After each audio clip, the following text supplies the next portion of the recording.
And now on Radio Flange Goblet, it's the After Movie Diner, which is brought to you by taking 3 parts dog, a healthy dollop of brain custard, 4 ounces of crushed thigh, a shopping bag worth of mouldy chins, a satchel filled with the names and addresses of cheesemongers you wish to punch, 5 fingers of melted Eric Stoltz's face, at least 1 abominable snowman in a tutu, Henry Gumption, the travelling man made entirely from leftover bits of Ellen Barkin's vagina, a bottle of rum couplets, Ernie Toaster and the Cladagog 6, a fairly robust tuna and a flowery bap, and as always, the time and patience of a wind-up electric zebra puppet.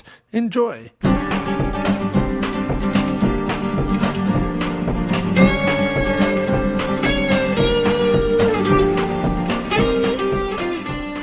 It's an after-movie diner action special.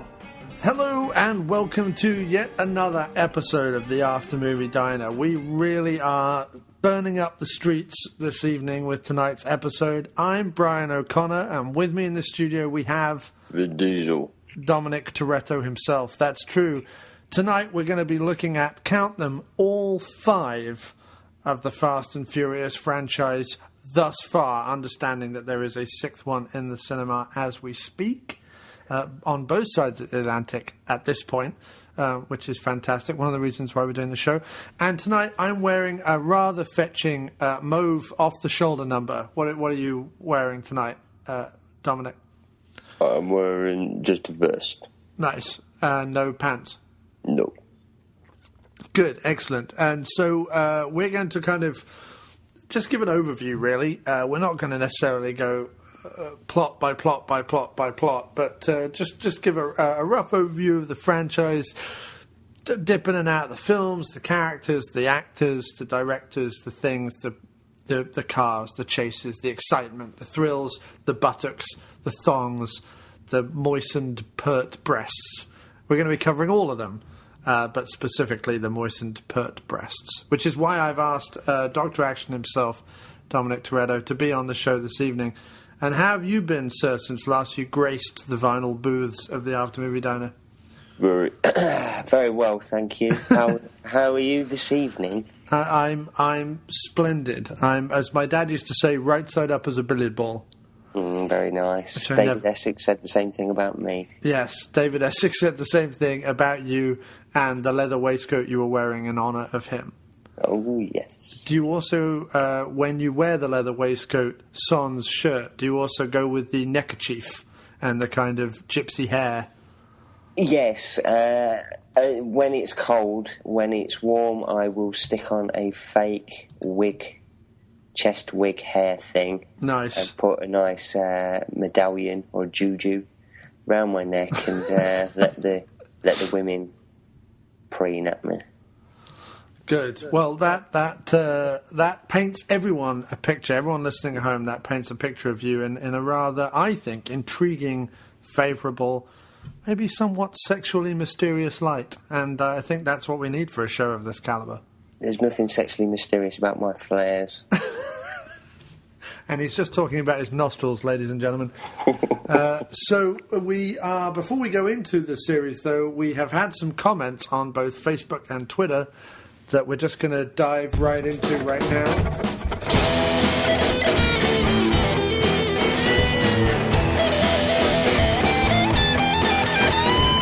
Commenting on the internet, commenting on the internet, they're commenting all over the internet and not all over my face.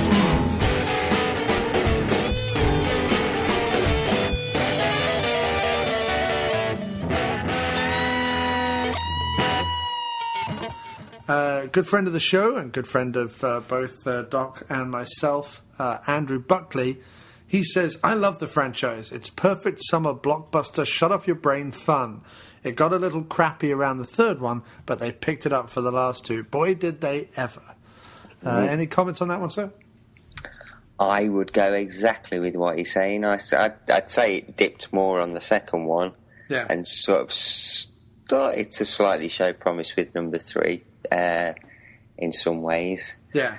The only detriment it had to it was that it didn't have either Vin Diesel or Paul Walker in it. The 3rd one, no, it doesn't. Yeah. No, it has some. Obviously, right at the end, it has Vin Diesel in Sure. it, but that's hit and miss. Most people probably walking out of the cinema going, "What's wrong with his voice?" Yeah. Actually, the main guy's voice, the guy who has too many teeth for his mouth, and has, I don't think, starred in anything since. No, you don't hear about that, really. Many people from Alabama are having too many teeth in the mouth, do you? No,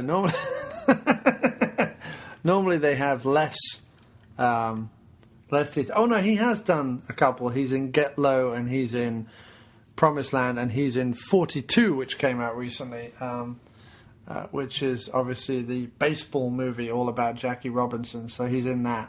Probably plays a racist, I would imagine. I don't know. I've not seen the film, but I'm guessing. Because the film from the trailer just looks like a bunch of white people being like, that ball can't play ball. And then obviously Jackie Robinson, proving them all wrong because he was awesome.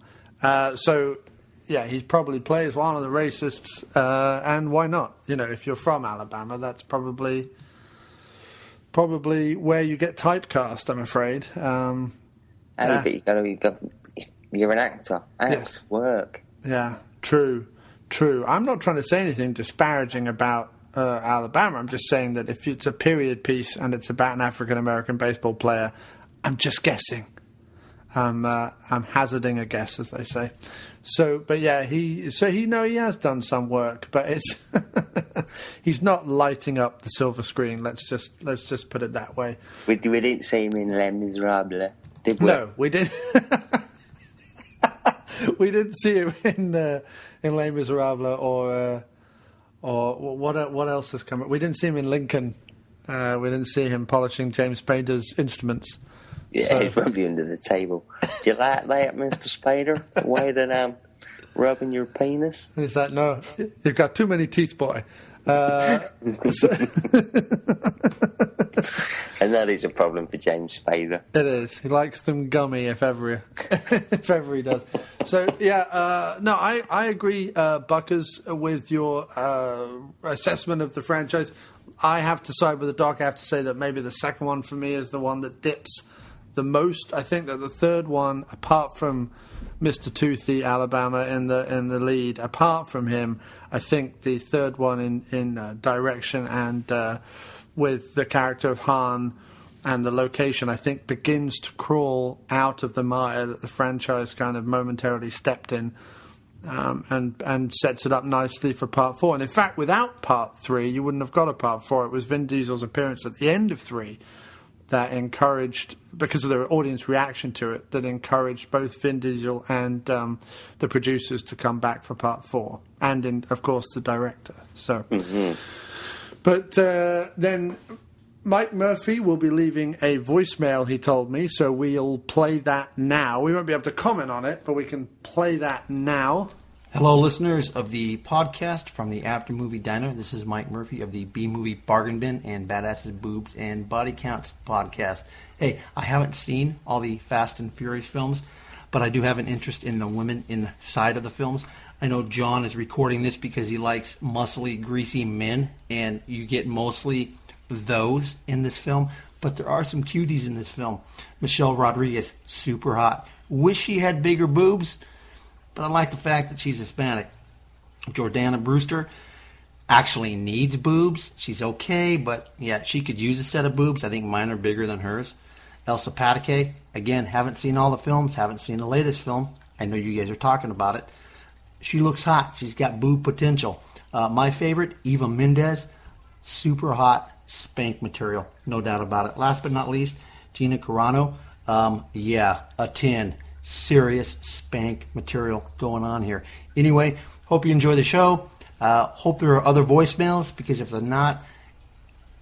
there's not, John, edit that last part out. Oh, fuck it. You don't have to edit anything. You guys are probably making fun of me, talking about bronies, talking about colorful little rainbows and horses and all that other shit. Anyway, you guys have a great show. I'll be sure to listen. We'll talk to you soon. Bye. Again, Mike Murphy, bmoviebargainbin.com, badasses, boobs, and bodycounts.com. Yes. Well, that was an excellent voice. Wasn't that a great voicemail, Doc? I can't believe you said that about me. Yeah, I know. I'm recording with him in a couple of weeks. I know. He gets quite offensive and upset. I think I think it's because I've heard that he buys all his underwear 2 sizes too small. That'll always do it. Yeah, and I think that he does that because he likes to feel feminine.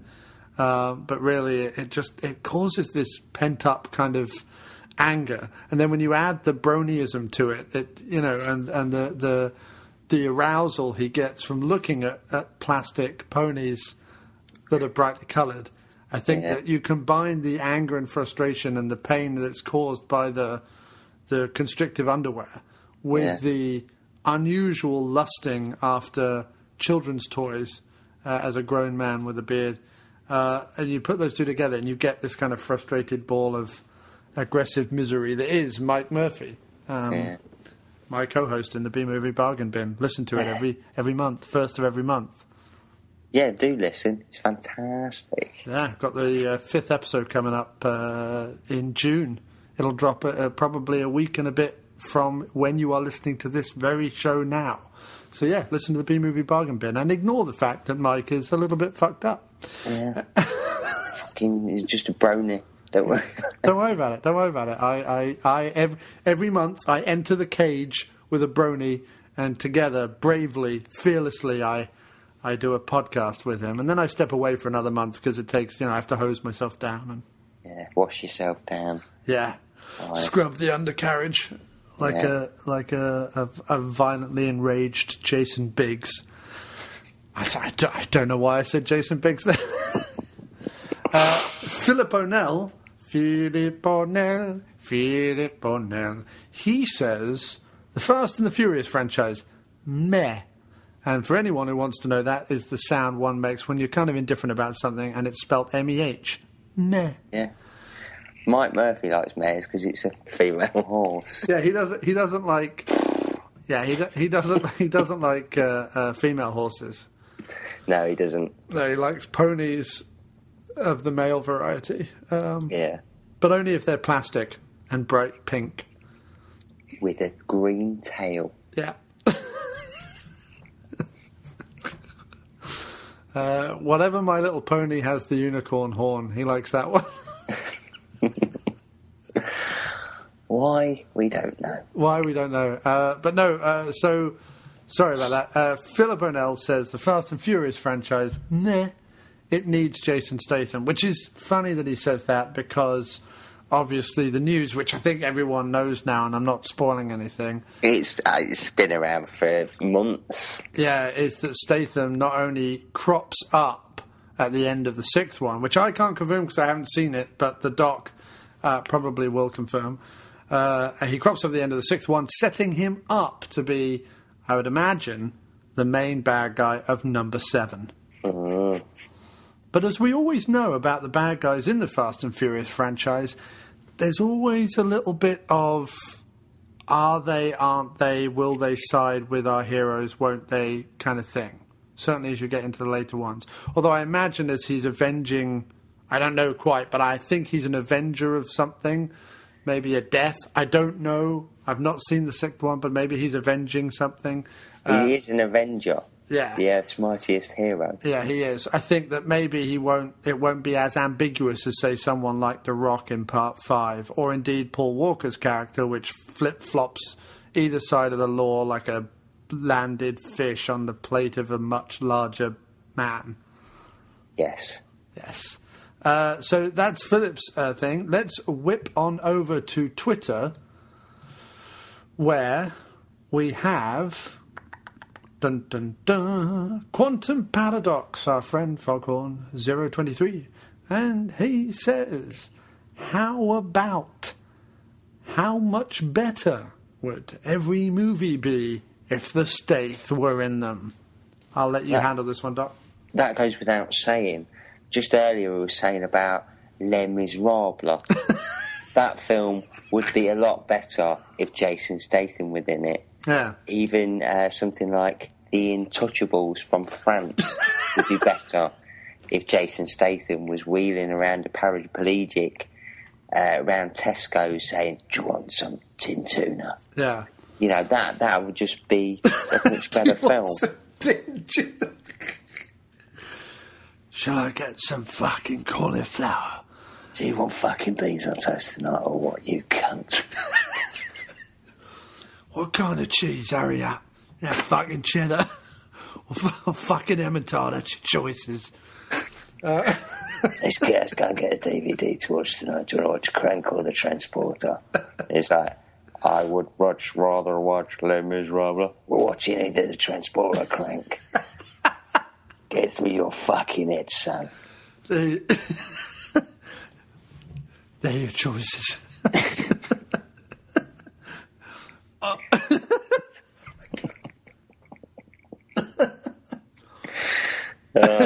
Hang on, because either that or there's a fucking SpongeBob SquarePants marathon on Cartoon Network. I fucking love SpongeBob, don't you? And after SpongeBob, I suppose I'm going to have to SpongeBob your fucking body because you can't do it yourself, eh? You fucking lazy bastard. I can just imagine him in Les Miserables. What would that sound? Anne Hathaway's like, I dream of time, goodbye. Shut up, you cunt. And he's like off running around. I'll get you, Wolverine. I don't fucking care if you are made out of adamantium, you fucking prick. I shit adamantium. I shit it all over your face. And you, Crow. Fucking fatty Crow. Can't even sing a tune. I think Statham would be like, I dreamed a dream of nutting your face. Fucking kicking you in the balls. Amazing, oh, well, if they wanted to win the Best Picture Oscar, they should have had Statham in it. They should have had Statham in it. And Stallone. Yeah. The two of them. He sung in Rhinestone, so we know he's got the pipes. Oh, he can sing. Yeah. Can you imagine that? Can you imagine Stallone? It's just one shot. The whole thing is just one shot, pulls him in. He's just like, I dreamed a dream of time goodbye. It'd be amazing. Okay, so on to more Fast. I think we covered Stath being in Fast and Furious. I would have loved it. We'll get on to what I feel about the acting and the characters and so on later on in the show. But obviously, Stath only improves. He never detracts. No, he never does. So you can name any film, and if the question is, would Stath make this film better? Yes. Dr. Zhivago would have made that shit better as well. Gone with the Wind. Friendly, my dear, I don't give a fuck.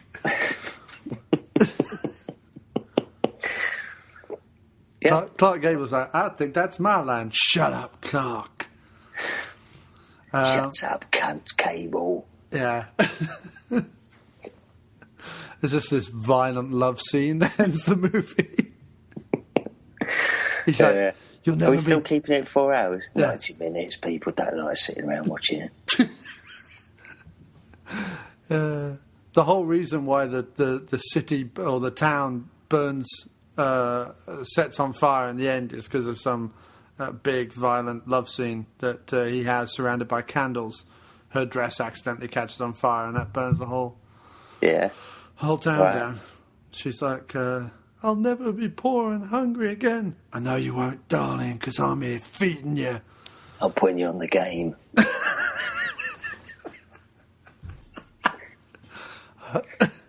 How else am I going to stay in vests and fast cars if I don't put you on the game?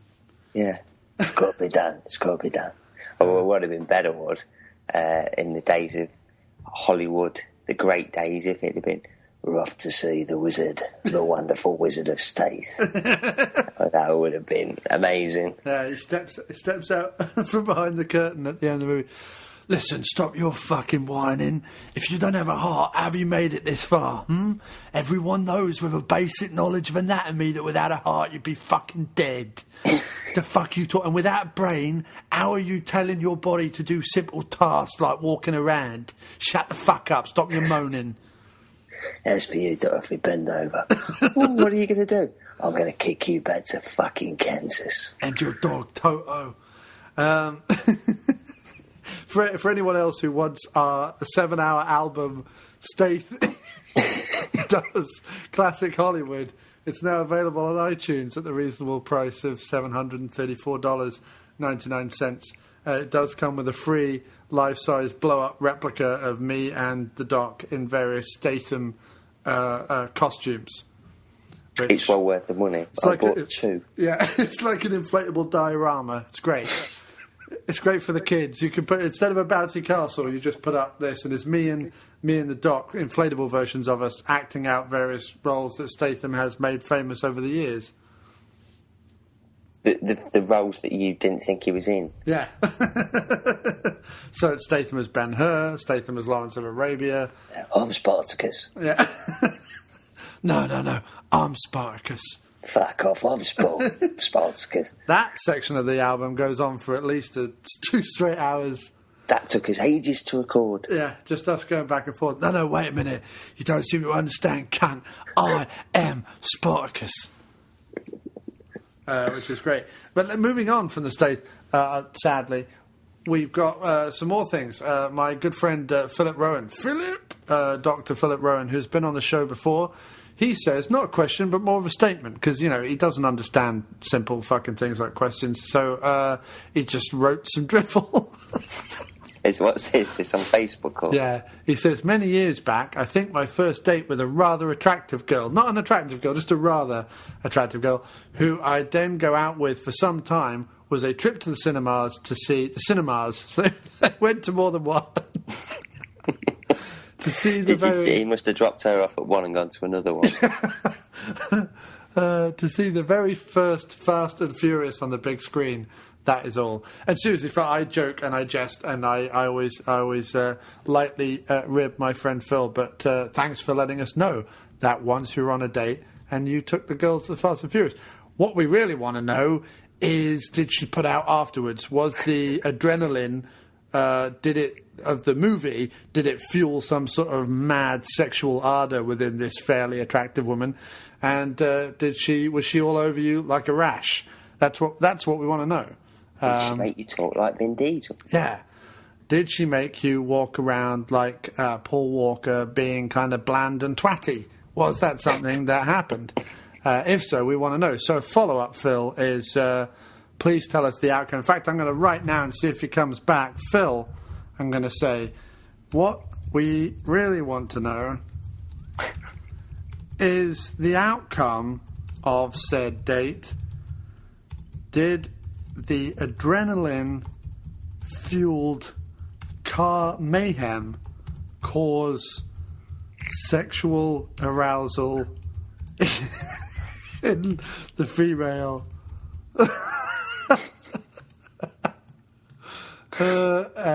arousal? Why is arousal not in my dictionary? Does my dictionary not know how to spell arousal? In the female. And did she wait till you got home, or was it right there on the popcorn strewn sticky floor of some dingy back alley cinema that you probably frequent? There we go. I've sent that to him. We'll find out. Anyway, Chris Jones, my dear friend Chris Jones, he writes, he was on the Rutger Hauer episode for people who want to know. He says, do you see an end to them? Also, did you think so long ago when the first came out that they would still be so popular? Doc, do you see an end to them? You've seen the 6th one. Try not to give too much away, but do you see an end to them? At the minute, and how Hollywood is at the minute, no. I went into the cinema to see the 6th one, and it was packed. Right. The queue, the cinema that my nearest one is 3-story. It's like a 3-story building, and the film was on one of the top floors. Right. And the queue was coming from the top of the floor, round the top floor, down the escalators, into the middle floor, and doing a big O to get more people in. And they were all having a unison orgasm. Yeah, because we were so excited, you see. Right. Because I dropped the hint and said, I think Statham's in at the end, and everybody went, oh. It was very nice. Nice, excellent. So there was probably a lot of ejaculate for the poor cinema. I kept slipping over. I said, put some signs up. Cinema. I said to the person, where's your little floor of sticky signs? Stick them up. Get them out. What are you doing? sitting around, loafing around by the concession stand. Get out here with your little yellow plastic signs. Yeah, it fucking stinks in here. Some old granny just took a tumble. We've hospitalised some octogenarian who was coming to see the latest Meryl Streep movie or something. She likes a bit of Robert Downey Jr. Oh, yeah, she's going to see Iron Man 3. Yeah. Frig herself rotten. Yeah. Old filthy grandma. But yes, what was the question again? I forget. Do we see an end to it? No, not at the minute. No, so there's nothing like... also, it's interesting. Obviously, 7 takes place after it, but Tokyo Drift is essentially the end of a certain storyline after 6. Yes. You got to watch the series, and obviously, I don't know if they planned this far ahead. I don't know if it was just a case of Tokyo Drift was the character of Hun was so good in it that they thought, well, we've got to write him back in to the rest of the film somehow. He is the only really good thing. He's really good. He's a good actor, and obviously he was in Bullet to the Head with Sylvester Stallone recently. He was, yes. And but he's really good in the films. He's got something about him. Certainly more than the lead guy. So they have to bring him back. But what they've actually done is they've created a nice little story. But we're going to get into that anyway. Right. But with the current state of Hollywood and most films either being a remake or a continuation of a series, I can't see it. I can't see it stopping. I would imagine that because they signed on to do 6 and 7, and because obviously 7 is going to up the ante yet again by having Statham in it, that the only thing stopping them doing an 8th one will be getting them all back again. I think that from watching some of the behind-the-scenes stuff, that clearly by the time 5 rolled around, they were all like good mates. They all liked working together. They were all very happy to be back because obviously 5 unites everyone from the 4 previous films. And, very often that positive momentum was obviously enough. Well, it was obviously enough to plow them into filming basically 6 and 7, more or less, one after the other. Mm. And so, I just wonder, though, how much that momentum will last for the cast. Now, there has been talk of a spin-off with The Rock's character, Dwayne Johnson. Mm. There's been talk of a spin-off of his character, which obviously is established in the 5th one.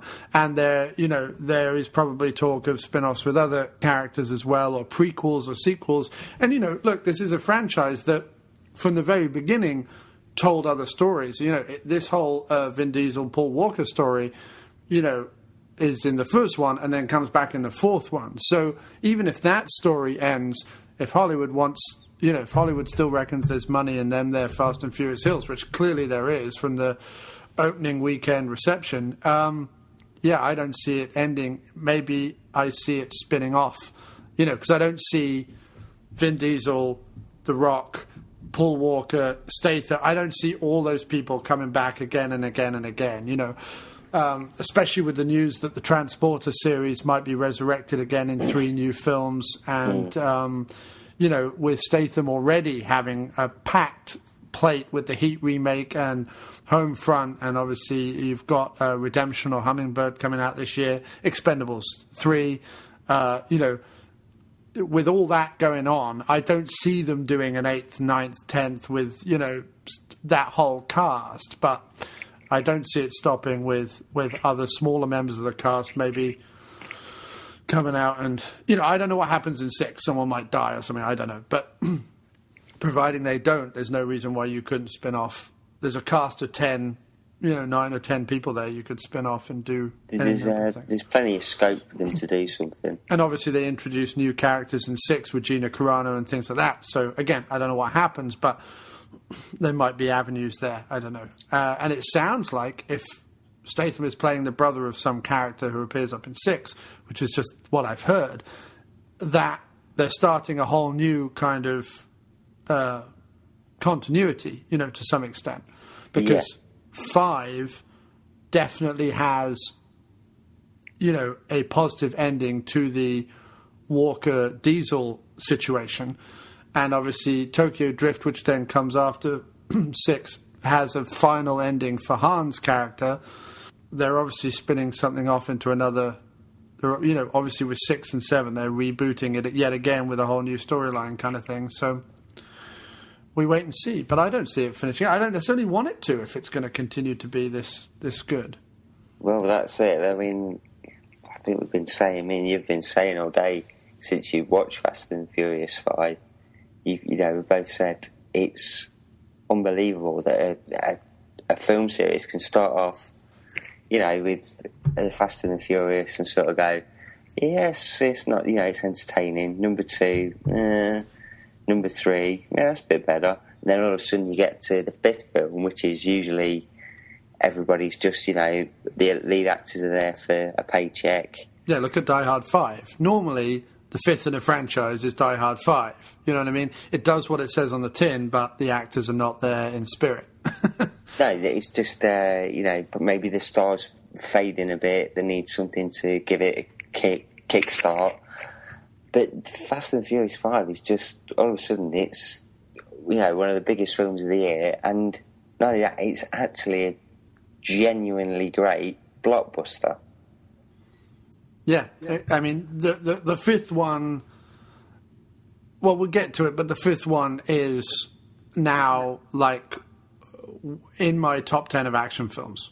The 5th one legitimately, you know, obviously I've been doing the Dr.Action show with you for over a year, and, you know, I've been watching action movies, you know, since I was a teenager.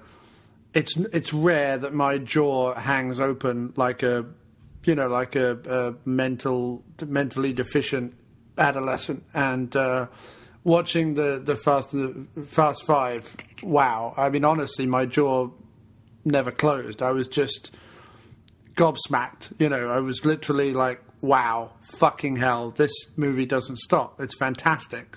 It's so well done. There's no law. It's just all good. Yeah. So, I mean, that's one of the reasons why we'll probably give the first 2 or 3 movies a bit of the short change on this show and speed on to 4 and 5, because I'd much rather talk about things that I love. But obviously we do want to establish it. Just for all people aching to know, we did just get a response from Philip Rowan about the activity that night.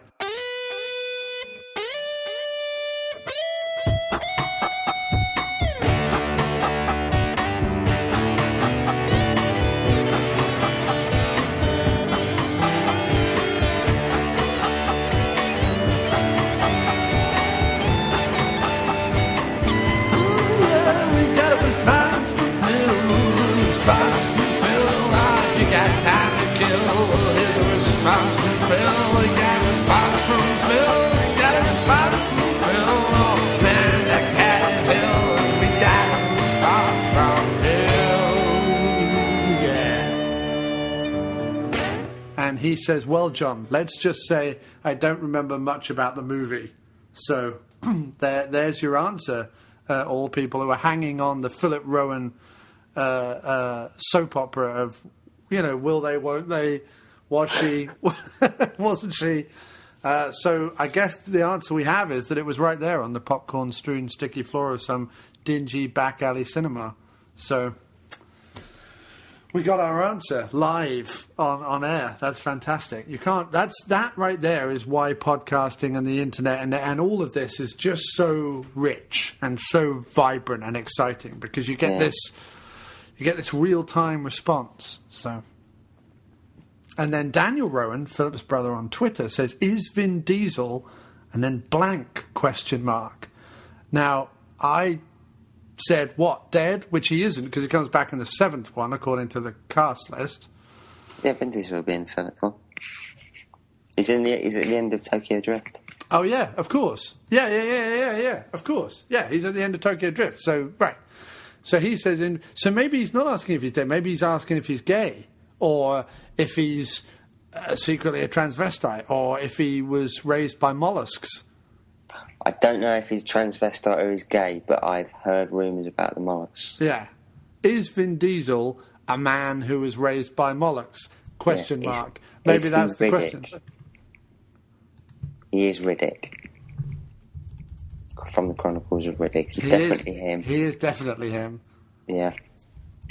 And that's, he's got another bloody blockbuster out this year as well, Vin Diesel. He's been a busy boy. What's interesting about Vin Diesel is outside of his franchises, the two of them, the Riddick franchise and the Fast and Furious franchise, and I've even heard talk of resurrecting XXX.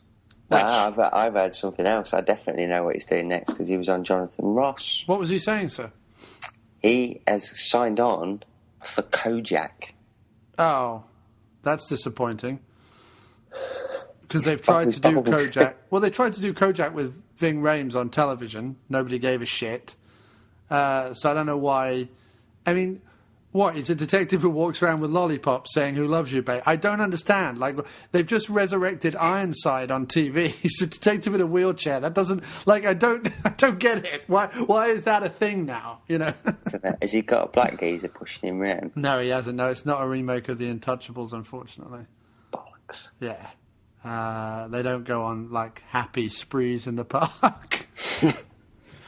More's the I pity. won't be watching then. More's the pity. No, in the Ironside reboot, the guy in the wheelchair is black. So that's edgy television for you in America right there. Oh, is that on HBO? No, he's... I think it's on NBC or something. But he says stuff like... I have a different perspective from being down here in my wheelchair. And I was like, what? You're slightly shorter? Because it's not like people in wheelchairs are midgets. It's not like they're like a foot off the ground. People in wheelchairs are just like I am sitting down. I'm like maybe a foot shorter. I have a different perspective from my wheelchair of the crime scene. A midget could actually stand on the wheelchair and look over. Right. The person in the wheelchair can't. No. So yeah, that's ludicrous, and the fact that they're redoing Kojak. But I'd heard XXX was coming back as well. I can't see that. If Riddick doesn't do very well, I could see him probably trying to bring back XXX. But otherwise, I mean, XXX was designed to knock James Bond on its arse, right? And that didn't happen. But yeah, it says here, XXX, The Return of Xander Cage has been announced. So I'm not just... Well, maybe it is, then maybe it is. I'm not just dreaming like a crazy person dosed from head to toe in marmalade. I am up on the latest stuff. Well, I shall believe it when I see a trailer. Yeah. But apart from that, I mean, it's really just... He's Mr. Franchise, because he tried to do the... Dwayne Johnson, Arnold Schwarzenegger family comedy thing with like the pacifier and things. Obviously, he got a lot of kudos in the film Boiler Room. I know that's a strange favourite of some people. I know a lot of people are sort of big fans of Boiler Room and think it's sort of really great. And obviously, it has Vin Diesel in it and I believe he has hair in it, which is surprising. Yeah, that's some weird stuff that you just don't really need to see in it. Yeah, but it has Giovanni Ribisi in it, and obviously Ben Affleck, I believe, is in it, and Jamie Kennedy and some other people. Yeah, I've never seen it. I've seen A Man Apart. But really, it's the Fast and Furious thing. And what struck me about that is that the Fast and Furious franchise is a franchise. It's hugely successful. It's made, like, I think each movie, I was looking earlier, but each movie has made, you know, in excess of 300 million, except the third one. The third one's the only one that kind of dipped. But, like, the fifth one made a ludicrous amount of money. The fifth one made, like, 626 million worldwide. And rightly so, because it is the best of the franchise. But all of them did really, really well worldwide. Even the third one broke 150 mil, doubled its budget, basically, worldwide takings. So they're hugely successful, but outside of their respective franchises, Paul Walker, Vin Diesel, Tyrese Gibson, you know, even people like, even the women in it, Michelle Rodriguez, Jordana Brewster, people like that, none of them are big outside the franchise. You know what I mean? In the franchise, they're obviously superstars, but outside of the franchise, you know, they're not huge, which is what's so interesting about bringing like Dwayne Johnson and then obviously Statham into it, because they're obviously big outside of any respective franchises. Yeah, I mean, obviously, Fast Five, they say that's The Rock, Dwayne Johnson's got his tag of being a franchise saver. Right. Because, all of a sudden he's the one who turned it around. I think he goes a little bit deeper than, just the fact you've got Dwayne Johnson in it for Fast Five. Don't get me wrong, he's a great presence in the film, but... after 4... considering 4 went on and made $363 million worldwide, I don't know the franchise was in any danger of needing saving. I don't really know where that comes from. I think it's just the thing with The Rock. He was really good in it, but I think... he's excellent in it, but to say that he's the main reason... No. Franchise saver, then no, I just don't. You could argue that. They always wanted to work together, him and Vin Diesel, and you could argue that in the same way that the Expendables did, it had that. Once you find out, The Rock's going to be in this movie, and he's going to be joining up with, Vin Diesel and Paul Walker and the like, these established guys.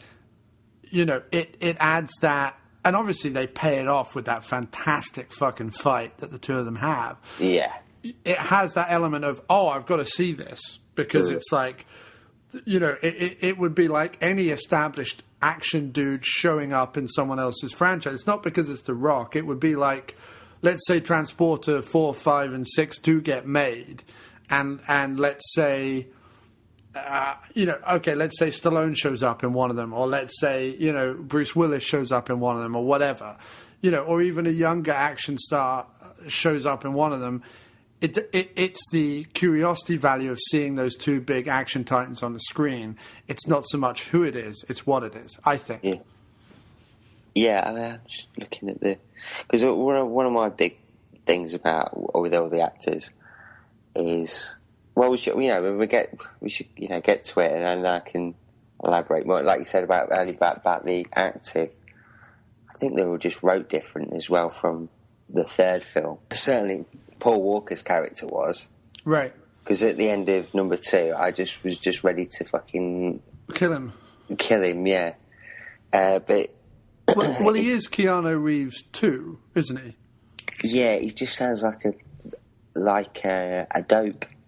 In the first 2, we're meant to believe he's like this big cop, and he just sounds a bit like a dope, and he sounds like he's trying to be something he's not. Yeah. He's sort of got into this like, urban land, and he's like, yo man, yo, and it just don't work for him. Whereas they get to number 4 and they've sort of said, well, it don't suit you, let's write you a bit differently. And he actually becomes a more likeable character. Well, it was interesting because I was watching, there's a good extra on the disc for Tokyo Drift that kind of encapsulates the franchise up until then. And the director of the first one, and we might as well move on to now talking definitely about the first couple of movies, the director for the first one, Rob Cohen, said, that one of the reasons Walker was picked for it is he had a kind of Steve McQueen-esque thing going. And actually, if you look at him without him saying any dialogue, if it's just him, like kind of standing there and looking off into the middle distance, in the front seat of a car, you can completely see the Steve McQueen-esque, handsome but hard kind of driver, thinker kind of guy. You can totally see that when he doesn't speak. Yeah. When he speaks, though, that all goes to hell. And especially, you can see that in the fourth one. When you see him in the first one, though, with that, highlighted, frizzy, early millennium, end of the 90s type hair, you don't see fucking Steve McQueen. You see, Bill and Ted,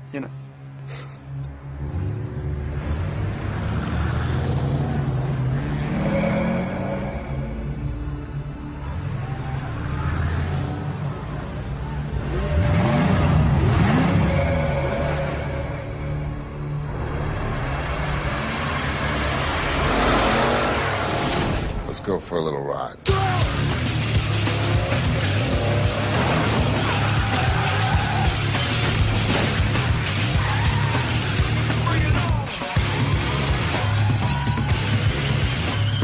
This is yours, but if you win, you get her too.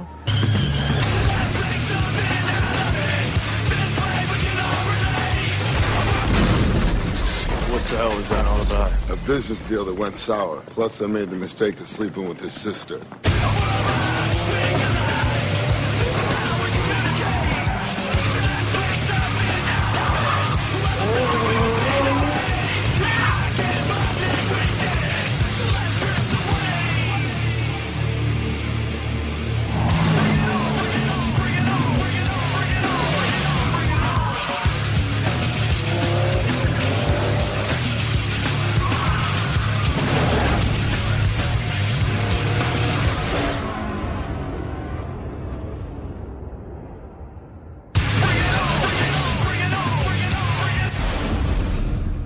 But the first movie, run down the plot just very quickly for people who might be listening to this who haven't seen the movie.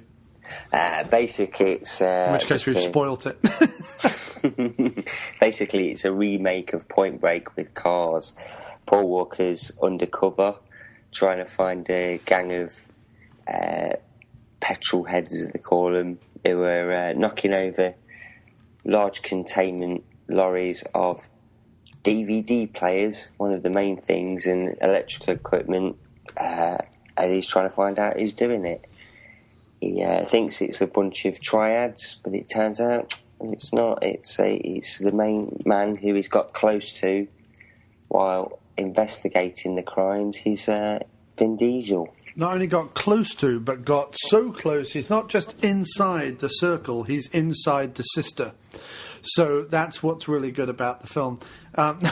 Deep undercover. I'm undercover deep now. This is deep. I'm going deeper. I don't want no more money, nothing, but I'm going deep undercover. And Jordana Brewster doesn't half like it upper. But, no, with the first one, what was I going to say about it? My main problem with the first two movies is that the direction is so terrible. I mean, the whole series is predicated on a movie, the first one, that was based entirely on the title of a movie from the 50s and a magazine article that Universal Suits brought to director Rob Cohen and said, look, there's this whole underground thing of racing things. Why don't we do that? Just kind of handed in the article. And, in fact, Ken Lee, who wrote the article, even gets a writer credit on the movie because it was based on his thing, and they bought the title alone. They didn't buy the script of the original 1955 movie. They just bought the title to use again. Yeah. And what's interesting is that actually the Fast and the Furious, although it's meant to be about the racing, there is, from the very first movie, the idea that Walker is the Fast and Vin Diesel is the Furious, and the idea that the title also refers to the leads is actually, I think, pleasing. I think that's good. I like that about it. But my main problem I have with the first one is the direction, because while he tries his very best to show speed on screen, he's got this whole idea that he wants to, like, what he wanted to do with the film was to really show the feeling, the essence of speed, the cars really speeding down the street. And while he does try and do that to the very best of his ability, it's too, for me, for my taste, it's too CG, it's too brightly lit, it's too glossy, it's too overdone. I don't ever at any point in the first movie feel like I am in the race.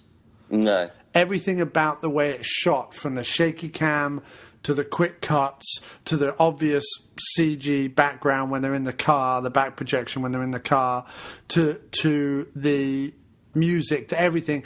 Everything is taking me out of the movie. I'm a big fan of road movies from the 70s and a big fan of car chase movies from the 60s and 70s, a big fan.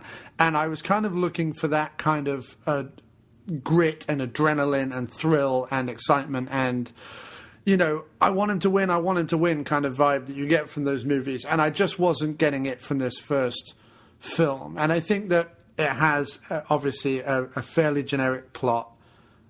The characters... Oh, definitely. Yeah, definitely. The characters are pretty one-note. There isn't a ton of depth to them. The actors don't have the ability to imbue them with much depth either. And the chase sequences, while loud and flashy, tend to, in the first couple of movies, come off like a computer game. I mean, they're very stylized and sort of neon, over the top, fluorescent colours. Yeah. That I suppose if you were part of that scene when it was made, you probably liked it, but it's just a bit too alienating for me watching it. You know, they've all got their own lingo and that. You know, with how it's written, and I as much as I can watch it and it's entertaining, I just don't feel a part of it. No, and I think that you're right. I think it definitely comes from the fact that the first film is trying to service two things. It's trying to say, here's a movie for the guys on the street who build their own cars, put their shit together and race them. The guys who were based on the original article. And here is a car chase action movie franchise starter for the rest of you guys who just like action movies. And I think that it probably succeeds more on the, hey, petrolheads, you know, midnight racers, here are some awesome cars, wouldn't you love to own these cars, than it does succeed on the action script acting level, I think. Yeah, I think if they wanted to appeal more to the action fans, they'd have done a lot more practical car stunts with it, because there's not many, really. You know, obviously there is car stunts, but it's mainly, you know, when they're having the street races, it's all, you know, 1 minute you're in Paul Walker's nostril, the next minute you're in his engine. Yeah.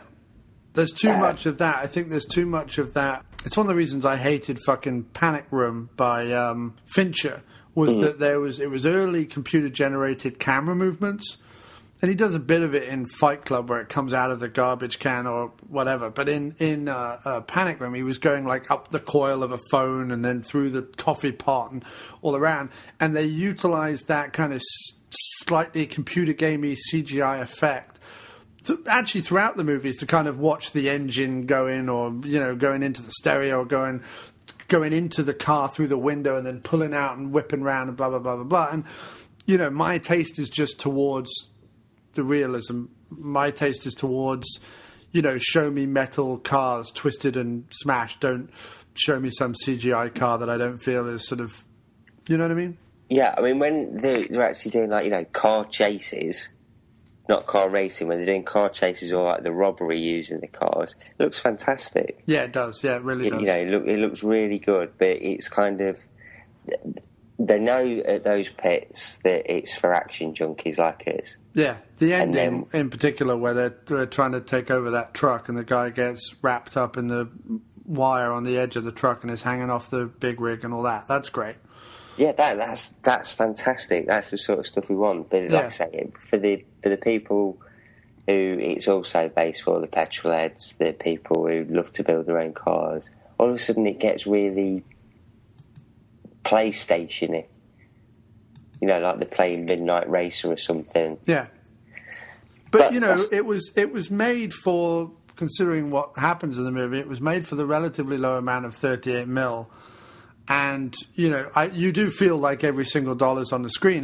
You know, I don't want to put the first one down too much because... Oh, no. It's... As a franchise starter, it's, you know, it's pretty decent. I mean, it's standard, it's generic. There's not much chemistry yet. But they attempt to... You know, everything that is established in the first one is continued. So the idea of Vin Diesel's character being the kind of head of some sort of knockabout family of crooks who all have their own code and therefore are likable, and, you know, you have the rebellious guy, Vince. So Vince, yeah, that's right, the Matt Schul's character. You know, you have him come and go again, and, you know, you have the barbecue, you have the saying the grace thing, which is continued throughout all the movies. You have, you know, the relationship between him and Rodriguez, and him. I mean, I do like all that stuff. I mean, I do kind of see a friendship building between Vin Diesel and Paul Walker. Mm-hmm. But it's not all bad. It's just certain bits, certain parts are just I don't think are well written. No, I mean, the scripts for most of the films, to be honest, are awful when it comes to dialogue. Even the fourth one, which is a huge leap from 2 and 3, the script is terrible. I mean, any time that Walker has to have any kind of emotional dialogue scene with Jordana Brewster, it's painful to watch. And any time that... I mean, Vin Diesel does not emote. Like, people can have a go at Statham for not emoting, but Vin Diesel really doesn't emote. I mean, considering what is meant to happen at the beginning of 4 to Rodriguez's character, although you're told that he feels bad about it, you never see that he, apart from in his actions, but you never see like him on his face emoting in any way whatsoever. No. So,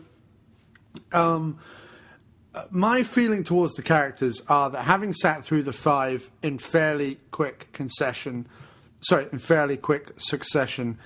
that as a whole, the franchise benefits from its consistency, and the relationships in the franchise benefit from the consistency.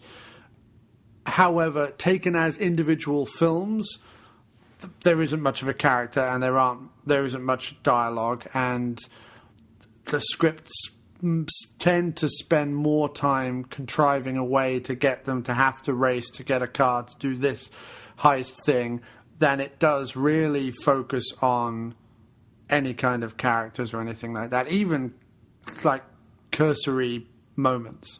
Yeah, I mean, I think they know who the main characters of the films are anyway. It's for the first couple at least. It's the cars. Yeah, no, completely, and that's where you're right, and that's where it succeeds. And although I'm not, I find that whole chicks in gold hot pants thumping hip hop bright day glow car type thing all a bit nauseating and annoying. It's not my thing. These women who think they're more attractive than they actually are, and well, you're like me. I'd much prefer to see Bella Remberg in a bikini riding over a mini metro. True, I would much prefer that. It's a certain je ne sais quoi. Yeah, I would much rather see Bella Remberg in a sidecar and Russ Abbott on a motorbike going to Cleethorpes on their holidays and encountering some people who have been stealing jam from the local tea shop. Yeah, they're not so fast and not all furious. Yeah, basically dressed head to toe in thick winter tweed, than I would see this kind of just the whole like... Yeah. Everybody's just, with women like, and then over the top of it is like, we're gonna drive fast with the boot. I don't. Shut up. It's just not I'm sitting there watching it, thinking, they're sort of like, if you win, I get your car, and then also they're like betting $10,000. I'm thinking, where do you get all the money from for this? To actually, you've spent so much money on your car, which has cost thousands. Right. And then to sort of say, and if you beat me in the race, you can have my car. Yeah. And they all live on the streets. They're all from the streets and of the streets. Yeah, I don't see any of them go to work. No. Well, Jordana Brewster has been holding down a household for this whole time. And apart from like making bad tuna sandwiches in her, brother's car shop or whatever that is at the beginning of the first one, I don't know what other source of income she has. But she maintains a home in LA, so... Yeah, so obviously we know how Vin Diesel gets his money. He knocks over trucks. But, it's not a bad film at all, really. It's a good film to just stick on. Sure, it would entertain you for an hour and a half. It's not a bad film at all, really. If you come into the series new, like I did recently, you have to watch it. There's no kind of getting past it. It establishes... It does set up the whole thing that's going to be going through all the films, sort of like trust, friendship, especially between Paul Walker and Vin Diesel. Yeah. I mean, as soon as they come back for number 4, it relights the franchise. It does. It relights my fire. Yeah. They definitely both have to be in it. Yes. Because as we go on to the next one, Paul Walker in it does not work without Vin Diesel. Because if you put the two of them together, they make almost one actor. They make a brain cell. Yeah. So I mean, that's harsh. Like, Diesel is obviously very shrewd and obviously believes in the franchise. He became a producer once the fourth one rolled around. You know, he was the driving... Like, everyone said, oh, wait a minute, Vin Diesel's in? Oh, well, I'll come back then. Like, Paul Walker said, I'll only come back because Diesel's there. Brewster the same. Rodriguez the same. You know, he is the... You know, and they even say by the time the fifth one rolls around, he's like the Godfather on the set. He's the... You know, he's the guy the franchise hangs on. Even though Walker is side by side with him, you know, Diesel's the head of that family kind of thing. Yeah, I was being totally harsh. I know how good Vin Diesel is. And Paul Walker, have you seen him in Running Scared? No. He's really good in that. It's a really good film. Really? Yeah. Okay. It's a really gritty action noir type film. It's one that I go back to continually. And he's really good in it. The thing is none of them in the first one irritate me. I don't think any of them are any good, but I don't think none of them irritate me. No, Paul Walker starts to irritate me in number 2. Yeah, well, number 2 is the most irritating of the franchise because, you know, the more screen time Tyrese Gibson gets, the more I want to reach inside the screen and stab both of them to death. Because I don't find his shtick appealing in any single way at all. No, it's kind of bearable later in the series. Sure.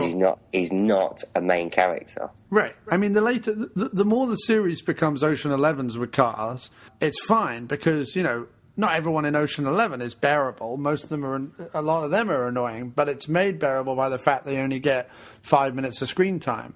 Yeah. Holding down a whole movie on this character that Tyrese Gibson plays, you know, and this whole kind of contrived, like, oh, we were friends in juvenile hall, and I'm like, well, wait a minute, you were in juvie, but then you became a cop. Like, is that even possible? Like, I don't understand that. And then this whole, oh, we're going to give you a second chance, even though he's blown the first chance by the end of the movie. We're going to give you a second chance of being a cop to take down this drug lord, and you know, Eva Mendes is swallowing around. We're meant to believe her as an agent, and you know what I mean? Yeah. When clearly, if she's meant to be believable undercover as the gangster's mole, essentially, she will have been believable as a news reporter in Ghost Rider. Oh no, I'm sorry. She brought it in Ghost Rider. I thought. No, I'm kidding. In Ghost Rider, everyone in Ghost Rider is awful. People, please refer to my previous episode, A Burning Cage, Ghost Rider 1 and 2. Ghost Rider, though, there's a franchise that gets considerably better. Yeah, it does. It does. Talking about franchises that get better, I can't think of any others. Die Hard gets worse. Scream gets worse. Indiana Jones gets worse. Nightmare on Elm Street gets worse. Star Wars got worse. Star Wars got better and then got worse, then got even worse, then got a little bit better. Yeah.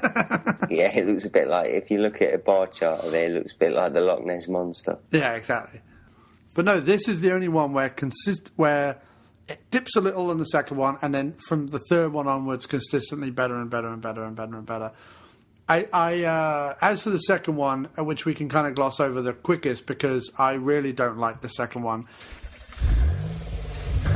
How about we settle this on the black side? The losers will hand over them keys.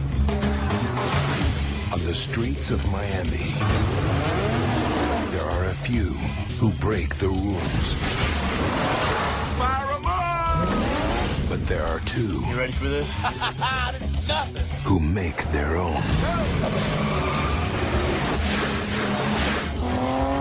Let's see what this thing can do.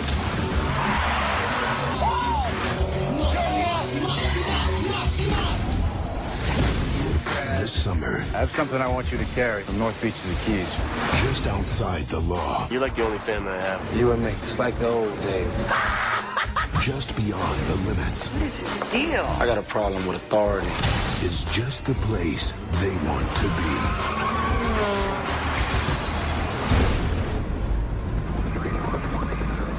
We have the suspect surrounded. What do you think? I think they messed with the wrong two guys.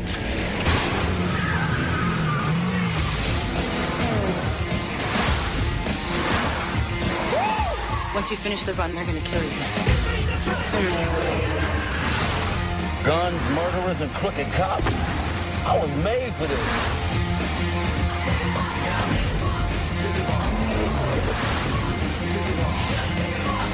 You're not gonna do what I think you're gonna do. Hold on, Ro.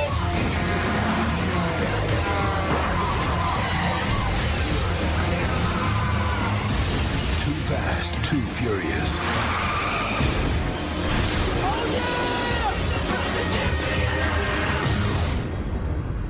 How you like that?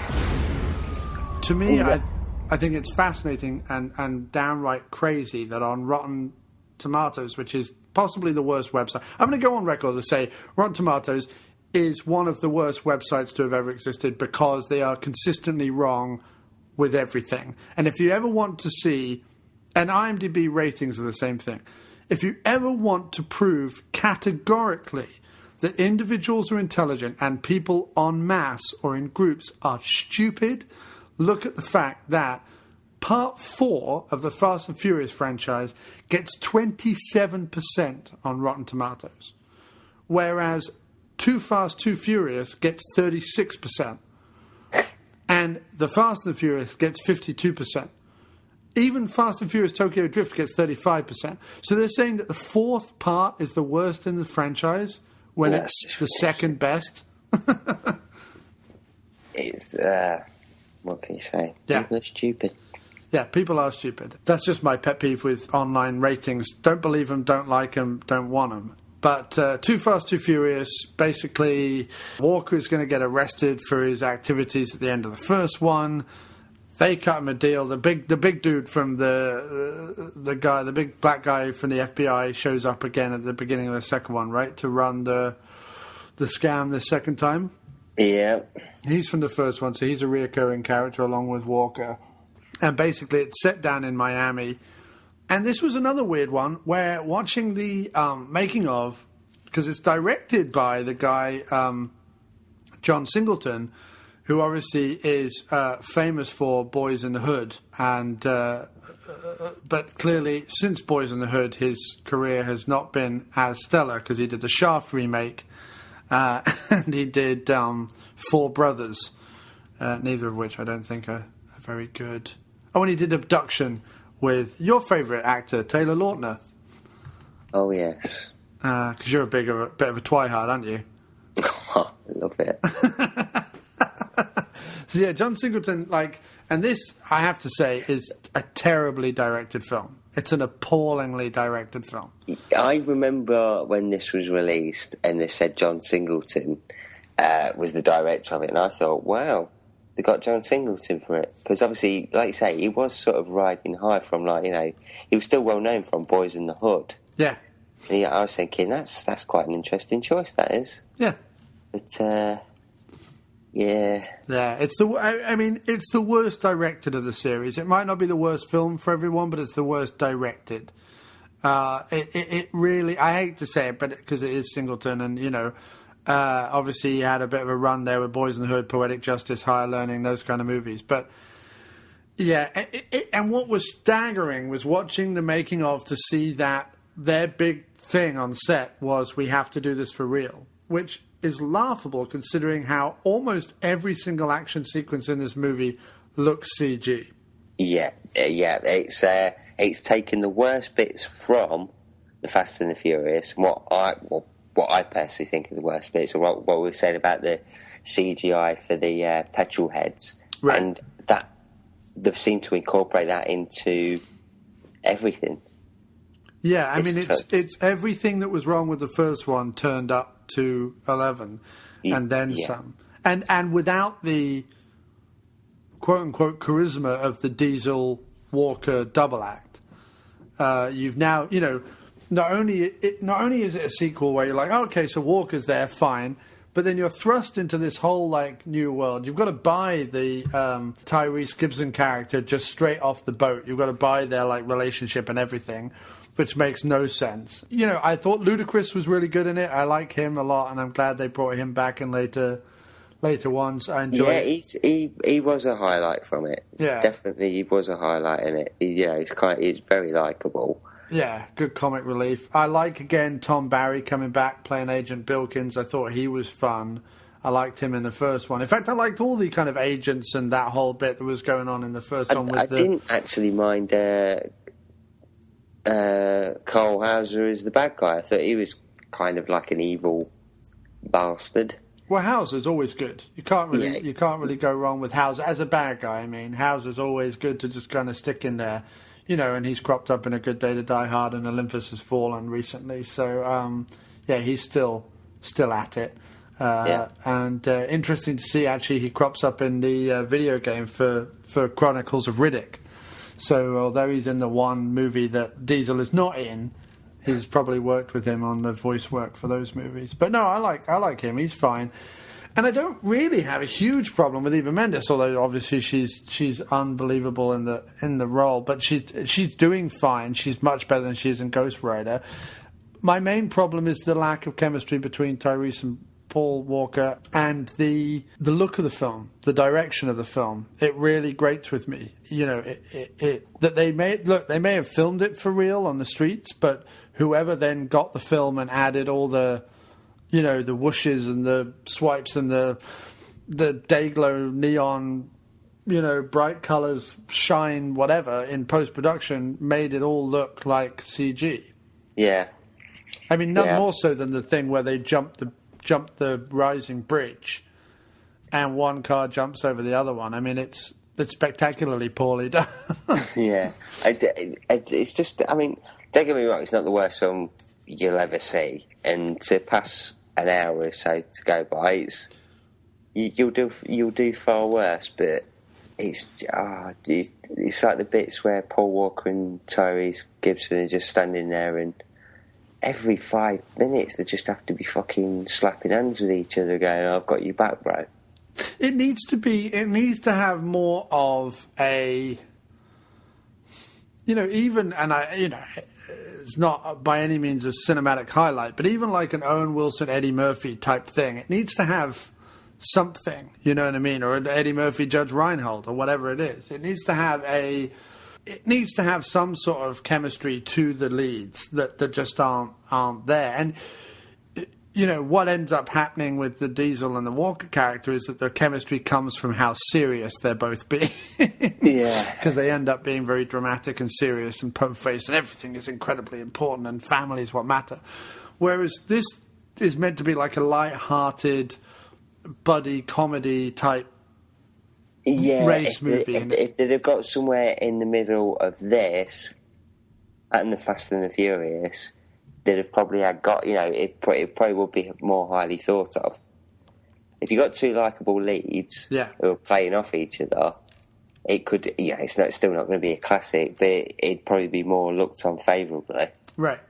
Well, they try and do it again with the, you know, what is clearly like meant to be the blank-eyed Walker stand-in, Lucas Black, who plays Sean Boswell in the third one, and Bow Wow, whatever his name is, who's weirdly enough not listed on the cast and crew of the third one on IMDb, which is completely weird. Oh, he is all the way down, but he's like one of the main characters, so I don't know why he's not. But like, even Bow Wow's more likable than Tyrese Gibson in the second one, you know? Yeah. If you're meant to be playing the streetwise black racer, it's got to be, you've got to be funnier. Sorry, Gibson, you've got to be funnier, you've got to be quicker, you've got to have some charisma. He doesn't. It's all swagger and no substance. Yeah. You know, and it has more of a generic 90s action plot. You know, it's a drug dealer. They've got to go in. They've got to go undercover. They've got to win some races. You know, it's also the one that has the least going on in the plot as well. You know what I mean? It's set in Miami. I think they're trying to go for like a Miami Vice type look and everything, and it doesn't work. Yeah, I have to say I'm not a fan of like the Miami look. I mean, you know, as much as I love the Transporter series, the second one that's in Miami is not as good as the first and the third one. it doesn't have the... You know, I went into the Fast and Furious wanting it to be a bit of a throwback, maybe. And I love the fact that Vin Diesel's car of choice is like the Dodge, you know. It's the more 70s throwback American muscle. In fact, isn't there a line in the movie like muscle beats foreign or something like that in one of the movies? Yeah, because he's all about the imports, Paul Walker is, and Vin Diesel's old school American muscle, yeah. Yeah, because the original magazine story was all about imports. It's all about imports being bought and done up, you know. Nissans and things being made to look all hip and trendy, even though they're a Nissan and stuff like that. So, you know, that's why Walker's character is, you know, the way he is, because he represents that. And I think I'm more drawn, therefore, to like the fact that there is like Diesel's character who's more... And in fact, the more the cars become classic and a bit beat up and, you know, a bit monochrome, the more I'm into it. The more day glow and crazy they become, the less I care. Because to me that's showing off, and I understand that that's the society and what they're representing. I'm not trying to say that they should do it any other way, but my sensibility is that whole show-off aspect of it. And I was saying earlier with like the loud music and the, you know, the girls wearing skimpy clothing and spangly gold, brightly coloured, you know, trying to act like they're 14, that kind of thing. I find that whole thing a little... It just doesn't sit well with me. I find it nauseating and irritating. That's just me. I know when I was 17 and there were like... When I would go to nightclubs, it nauseated me then. So it's just not... It's just not my scene. Although we did have a street racer scene in the town when I was like a teenager. There was like a one-way lap that they used to do. Yeah. I mean, never to this extent, but they would put like they would fuck with their suspension and drill a hole in their exhaust so they sounded like a flatulent old goose going round. You know, that kind of sound. Yeah. Pikeys, we call them. Chavs. Twats. Oh, that's what we're all about. Yeah. So the 2 for me is too much of that. Yeah. Kind of turns me off a bit. We'll just wrap this up, the second one. If I'm going to give the first one a generous 6 out of 10, I'm probably going to give the second one a 4 out of 10. I could probably go for a 6.5 for the first one. And I'd go for the same with you on number 2. Okay, so you're going to go for a number 2 on 2. I mean, look, the good thing about 2 is you don't actually have to watch it really to get the rest of the series. No, if you, like I said, I sent you the box set. If you'd have said, I'm not going to watch number 2, I'd have said, yeah, don't blame me, don't worry about it. You can technically skip from 1 to 4. Yes. I mean, you kind of need 3 to establish Han, but... Yeah, you definitely do, but, I mean, you're going to get it... Well, I should say, really, but you don't really need it. So, but what we're going to do is we're going to take a short break now, play some promos, and then the Doc and I will be back discussing Fast and Furious 3, Tokyo Drift, and then parts 4 and 5. So we'll take a short break now, and we'll be back in just a momente. Howdy, folks. You like blood, violence, freaks and nature? Then you come to the right place. My name is Gary, and I'm your guide to Son of Beef Podcast. Every episode, we not only deliver film reviews, we also dismantle some of your favorite and most hated films. Sometimes for the better, and sometimes for the worse. Hey, you shut your face! If we want to hear you talk, I will shove my arm up your ass and work your mouth like a puppet. All right, calm down. Every show I hope to have a new co-host, podcasters and listeners alike. That's right, I'm talking to you people. I take all comers. You're sluts. That's not very nice. The only rules, well, let's ask the best cooler in the business. All you have to do is follow 3 simple rules. 1, never underestimate your opponent. Expect the unexpected. 2, take it outside. Never start anything inside the bar unless it's absolutely necessary. And 3, be nice. So join the insanity and please vent your frustrations. I'm available on TalkShoe, iTunes, and Stitcher Smart Radio. And remember, here at the Son of Beef Podcast, if you got beef, I've got the grinder.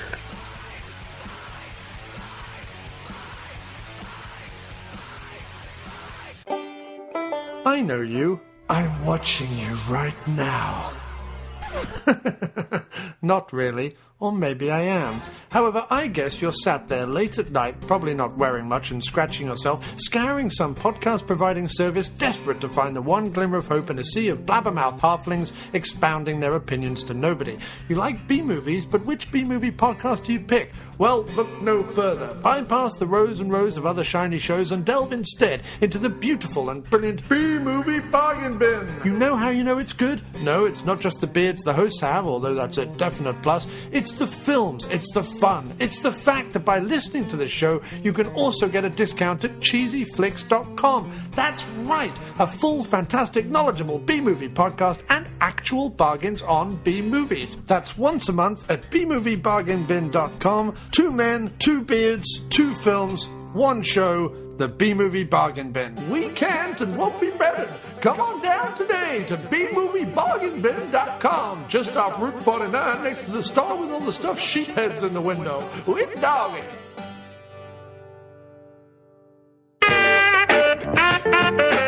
This is Sean. And this is Daniel. And this is The Worst Day of Your Life, a weekly podcast covering all things relevant and ridiculous. We break down the news. And sometimes we just break down. So join us each Thursday to find out about the best of the worst that life has to offer. Log on to www.worstdayofyourlife.com for new and archived episodes. And follow the links to find us on Facebook and Twitter and iTunes and whatever else. That's www.worstdayofyourlife.com. And we hope that tomorrow's better than today. Okay, so we're back, people, and we've had another question on Twitter. Oh, yeah! All right! Come on! Oh, baby, come on and do your sweet thing. And baby, what I need your feedback on my Twitter feed. I love your feedback, baby, on my Twitter feed. Yeah, beat me with your feedback on my Twitter feed. Oh yeah, you say the greatest things. Well, you know what I need. Yeah, give it on my feed. Oh, baby, give me feedback like I really need on Twitter now. Oh yeah, shoot it out there. Internet feedback, I like it. Arcturus 101 writes, if it's not too late, shouldn't writers, producers make Statham's character the driver from Transporter? Perfect fit. Well, it's interesting how like everyone is talking to us about Statham. I personally don't think it should be his character from Transporter if he's the villain. No. No. Absolutely not. No. No. But definitely, if he was a hero character, then yes. Yeah. It could. If it was a hero character, he could easily fit in. I mean, there was talk, I think, around the time of Fast and Furious 4 that they wanted to bring Statham in some regard and probably have him on their team. So yeah, that would have fit perfectly. But as him being the bad guy and also Frank Martin, no. But it's interesting to see some of the people who were considered for the first movie. Let me just find the list. Eliza Dushku was written for Mia. Yeah, that part was written for which she turned it down. Eliza Dushku, why? Oh, Eliza Dushku, why? Oh, Eliza Dushku, why? Eliza Dushku, why'd you turn down the part? Oh, Eliza Dushku, why'd you go and break my heart?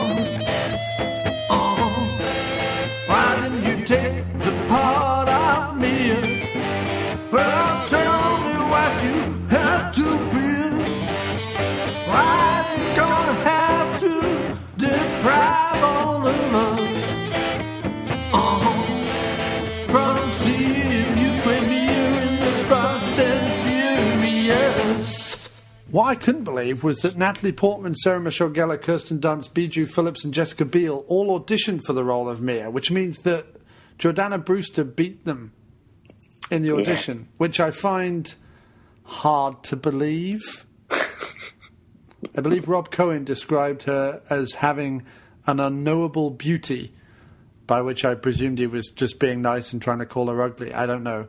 Or cheaper. Yeah, cheaper is possibly the word. Also, Mark Wahlberg, Christian Bale, and Eminem were all considered for the part of Brian O'Connor before Paul Walker was cast. And in fact, we've just had a question on Facebook, as the questions come thick and fast now. Chris Byrne has just said, if you could add another addition to the cast of Fast 7, who would it be? Add somebody else? Yeah. Let's have a think. I would cast... I'd probably cast...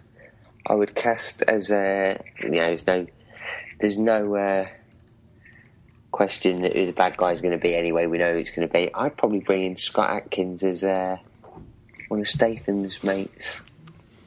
What about Scott Adkins and Gary Daniels? Yeah, why not? You see, that's the only problem. I'm supposed to be rooting for Vin Diesel and Paul Walker. I don't know if I'm going to be able to do that in Fast 7. Yeah, I mean, Statham's got to win at the end. I mean, that's how the series has got to end, surely. You can't have Statham get defeated. No, you can't. I can't see how they're going to do it. I don't mind seeing Statham, like in Parker and obviously in Hummingbird, he gets knocked up a bit, beaten up. But he's got to win in the end because it's Statham. Statham. I mean, even the movies where Dolph Lundgren plays a bad guy, really, he wins. Oh, yeah. Yeah, I don't know then. I really don't know how that's going to work. It could be the worst idea ever. That's all I'm saying.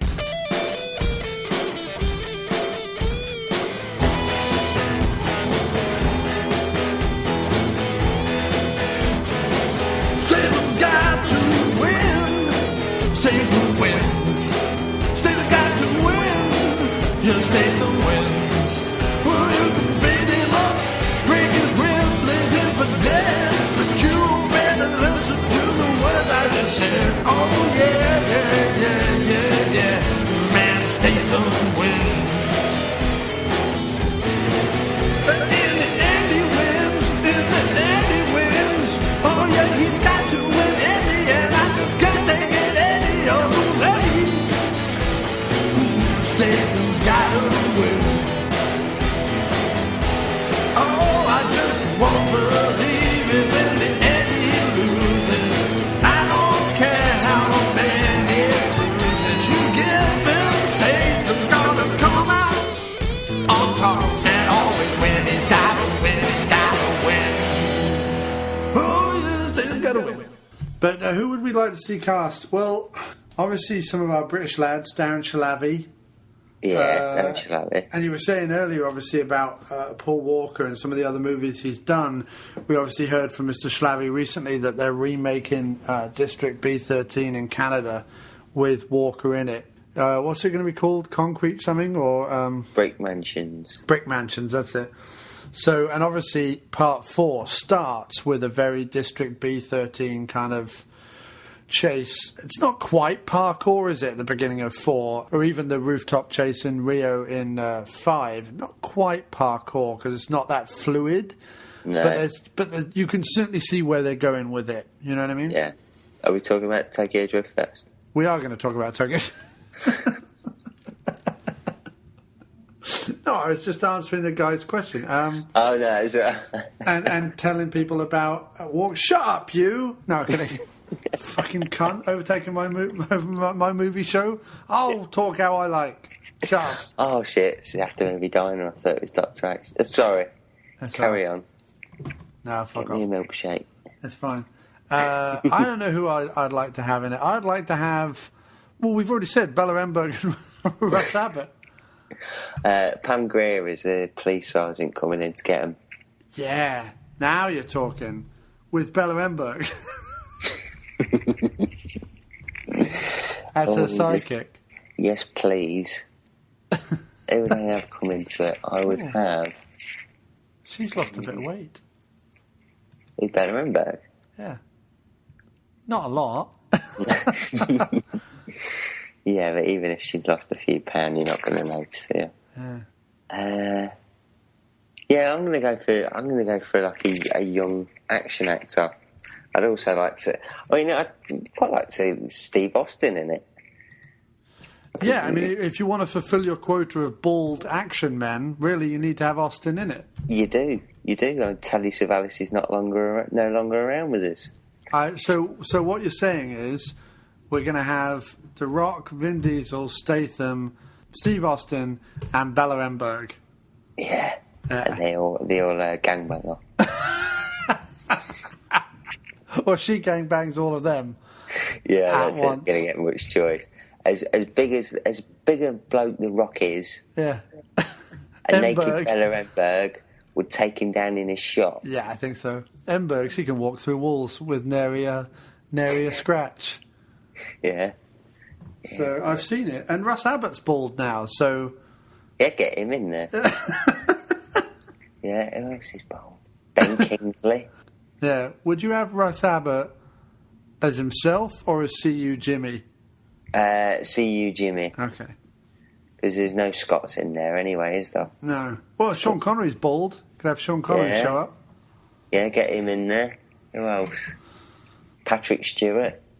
But I have to say, I'm kind of happy with the way they went. They didn't oversell the whole idea of, adding a cast member each time, Expendable style. They just kind of did it and let it be its own thing, be it organic to the story, rather than people having that Expendables conversation about who's going to be in the next one. Yeah. I mean they've done it just right, I think, with Fast and Furious 6. Would you have Nick Cage in it as his character from Gone in 60 Seconds? That could probably work. Yeah. He just runs over Angelina Jolie over and over again. Yeah, and who else annoyed me in that? I'd get the cast of, minus Statham, obviously, get the cast of The Italian Job in, run them all over.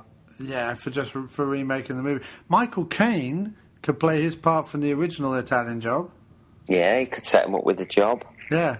I told you to only blow the bloody doors off. Yeah. Now listen, you're a big man, but you're out of shape. Yeah. Eyes like two piss holes in a snow. Give the pint of lager. And a tall glass. Yeah. It's Get Carter, isn't it? Yeah, it is Get Carter. Yeah. That's a classic. Now listen here, you. I am Michael Caine.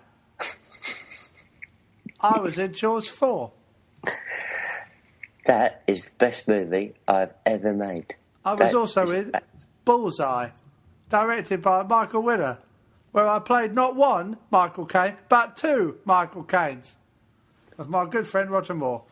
I'd have Roger Moore in it, because it's set in England, isn't it? Well, no, part 6 is set in England. But I'd have them go back to England in part 7, and Roger Moore... The problem with Fast and Furious 6, it's set in London, there's no Chuckle Brothers. Oh, no, you're kidding me.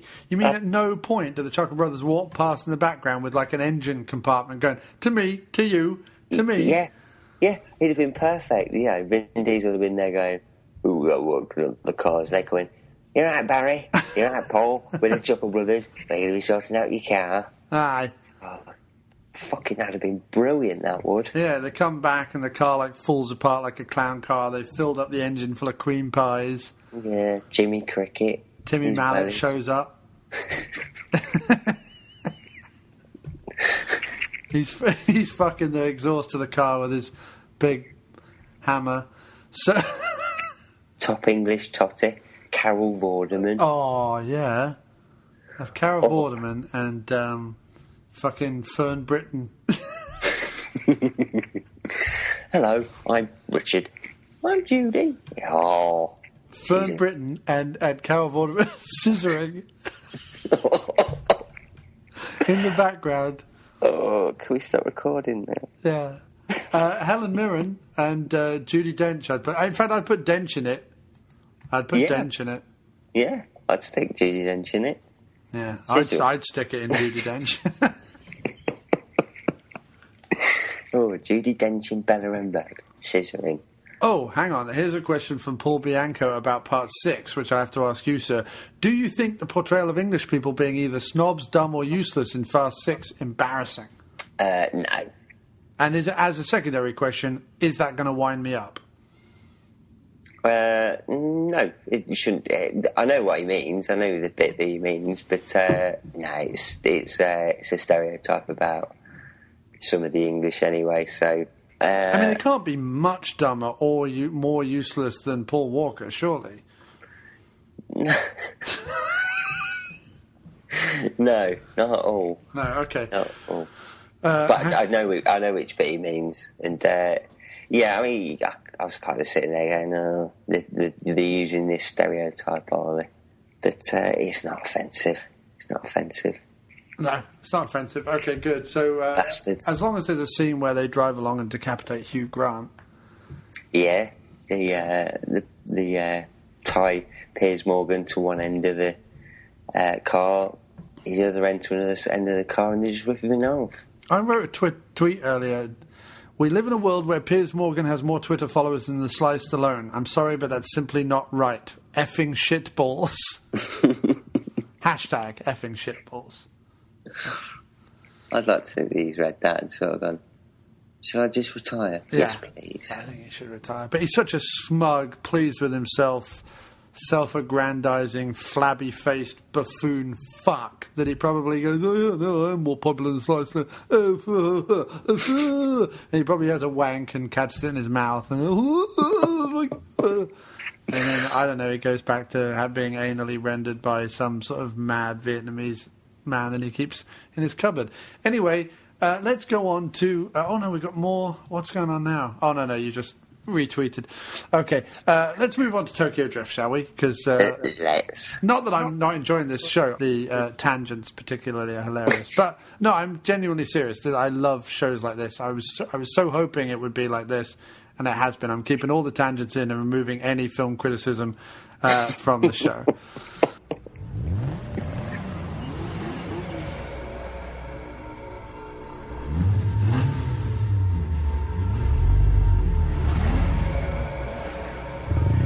Ready. Set up. Go! It's called drifting. What do you mean, drift?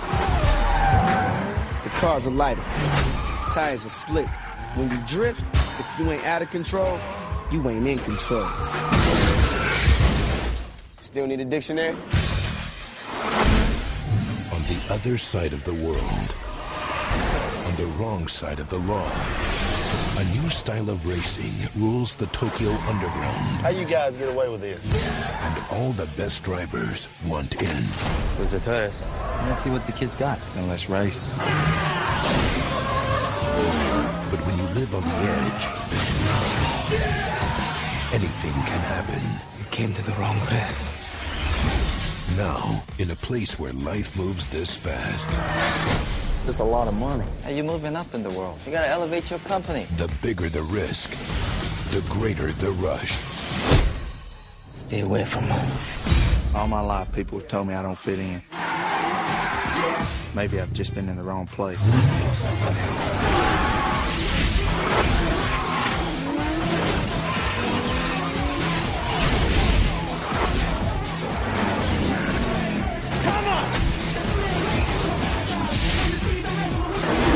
Hey, look, what's up? Almost over now. Life's simple. Make choices. Don't look back. The Fast and the Furious Tokyo Drift.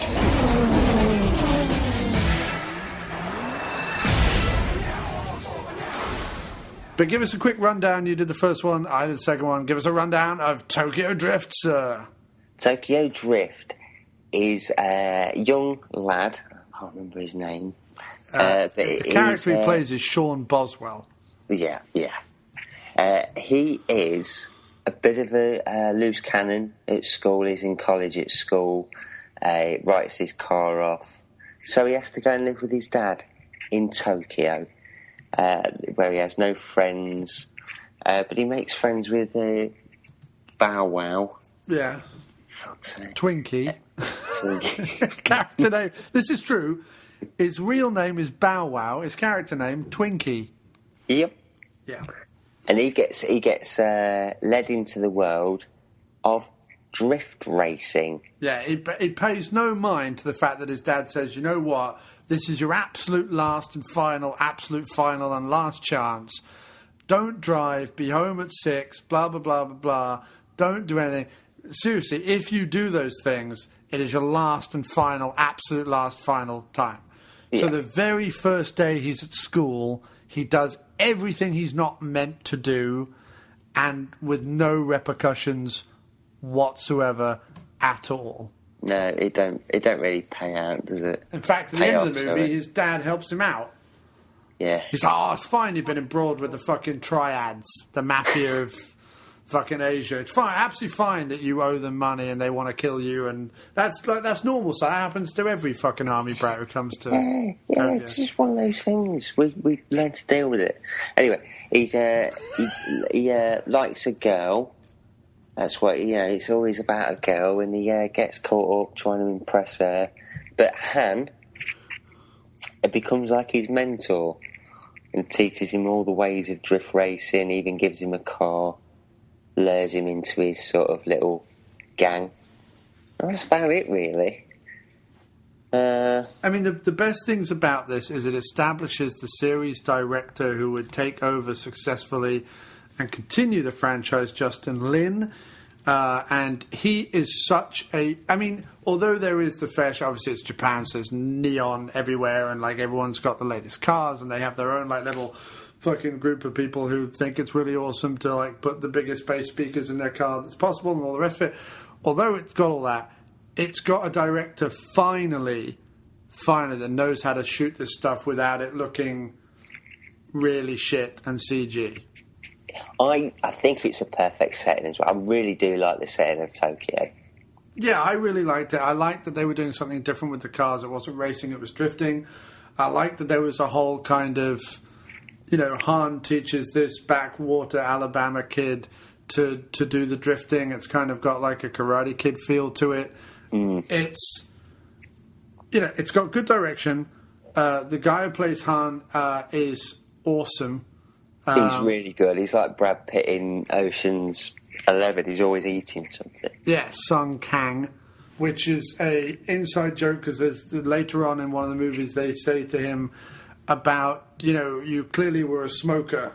There's 5, right? Where the Mexican girl is like saying you're clearly a smoker because you're always eating, hand-to-mouth thing. Which is also apparently because Sung Kang has been in another Justin Lin movie outside of the Fast and Furious series. I don't know which one. Oh, is it called Better Luck Tomorrow or something? I don't know. But anyway, it's meant to be... He's played the character of Han in one other Justin Lin movie that is not related to this. Clearly it's not the best of the series or whatever, but I really enjoyed it. Like, the wife was watching... As I was watching this series of movies, the wife was coming in and out. And... at the room, and no dirty jokes, please. It's the wife, and she suddenly saw Tokyo Drift, and she was like, "Oh, this is a lot better." Like even her, just in passing, realised that it was directed better. Yeah, it's got more of a mood to it. It's obviously got a bit more emotion to it. The only thing that actually really, really, really lets it down is Lucas Black. Yes. Yeah, that's the only thing. That's the only real negative. I mean, even Bow Wow, I don't mind in it really. I'd prefer if it was probably. I mean, that's sort of like the ludicrous character, isn't it? It's supposed to be like him. Yeah.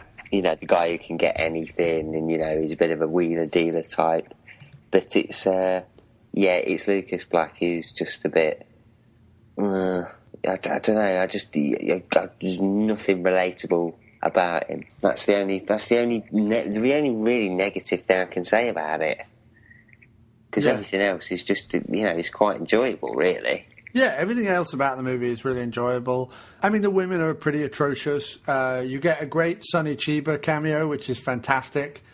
Really enjoyed that. Sonny Chiba could really just do anything, and it would be amazing.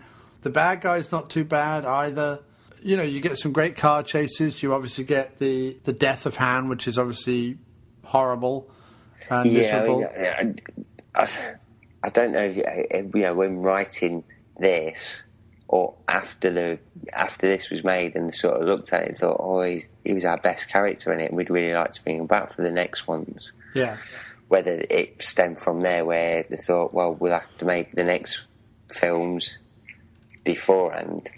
Because he's definitely the character who you just sort of, with so many people on screen, he's the one that you're sort of drawn to and think, oh yeah, there is something about that guy in it. Yeah. But no, I mean, it's unfortunately, it's the main love story with fucking Lucas Black and the girl in it, whose name I don't know. Natalie Kelly. Yeah, I don't care much for her. I don't really have much to say about the third one because ultimately, it is a good little speeding movie with like cool cars and a great setting and and a terrible leading guy. And it's what I like is that they went back and brought Han back into the series, but I checked the cast list for 6 and 7. There's no plans to bring this kid back into it.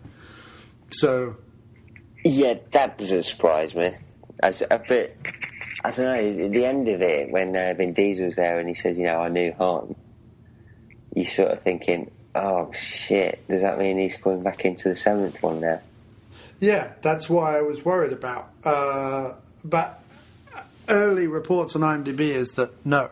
Oh, well. I don't see him listed on Fast and Furious 7. Thank God. Maybe Vin Diesel, after he raced him, knocked him over a bridge or something. To be honest, I would imagine if Statham even got a whiff of him, he would be chopped up into matchsticks. Yeah, and thrown in the Thames. What's your name? My name's Statham. Goodbye. I'm going to wipe those stupid teeth out of your mouth. Look, I have bad British teeth, right? I have bad British teeth, but mine fit into my mouth so that I don't sound like a spastic while talking. I hope not, anyway. This guy, I'm sorry, I don't know what he's had done to the front. I don't know whether he's tried to have them like whitened and straightened so that they look Hollywood, and that's pushed them all out to fill up his mouth. But he sounds like he's constantly talking with a long roll of corn in the cob in his mouth. And, that's a very nice car you got there. And he's an atrocious actor, and he ruins the third one. But to even the untrained eye, the third one takes a big leap forward. Oh, it takes a huge leap. Which brings us on to 2009's Fast and Furious. They've dropped the thes, and they don't put a 4 in this. They just the Fast and Furious.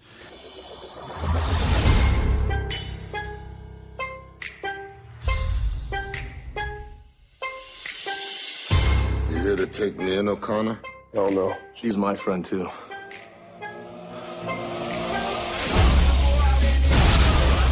I'm going with you. I ain't coming back. This is where my jurisdiction ends. And this is where mine begins. It's to stop someone from telling them you're a cop. The same thing that's keeping me from telling them why you're really here.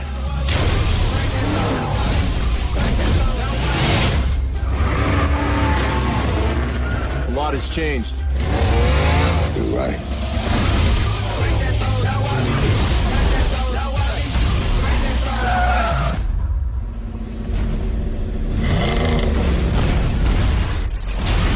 Tom?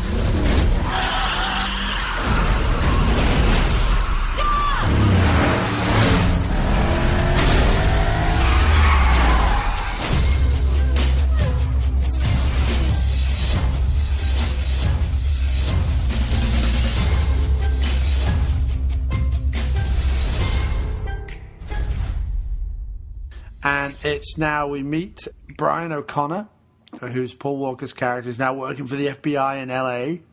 And we meet Dominic Toretto. He is in Dominican Republic stealing gas from it's oil a tankers. great opening. It is. It's proper. It's a proper. We're going to do the James Bond opening, only the Fast and Furious way, and it's awesome. With we've got a couple of new members to the crew. We see that he's working with Han. You've got the are they Portuguese, Puerto Rican guys, Brazilian guys who they mainly have subtitles. They're mainly subtitled because they mainly speak in, I imagine, Portuguese. Yes. Oh no, hang on a second. No, I was right the first time. He's Puerto Rican. Tego Calderon is Puerto Rican. So yeah, maybe that's what they're speaking. I don't know. Maybe someone could tell me. But you have Tego Calderon and you have his sidekick. Is his sidekick Don Omar? I think it is, yes. Okay. And he's from Puerto Rico as well. So I imagine that that's what they're speaking. But yeah, they're mainly subtitles. So you have them. They're two new guys who you meet in the first bit. You have Han and his lady. And then you have Michelle Rodriguez back for the fourth part. And Vin Diesel. They take this 4 tankers of gas off the back of this big rig, but it all goes a bit wrong because of the road gradient and trashes it. And then we find out from Han that the police have raided their garage, and so Rodriguez and Vin Diesel decide to, get out of there. But Vin Diesel leaves in the middle of the night, leaving Rodriguez in the Dominican Republic with a big wad of cash that they've made from this oil heist. Only to find out that Rodriguez has been killed and comes back to LA for her funeral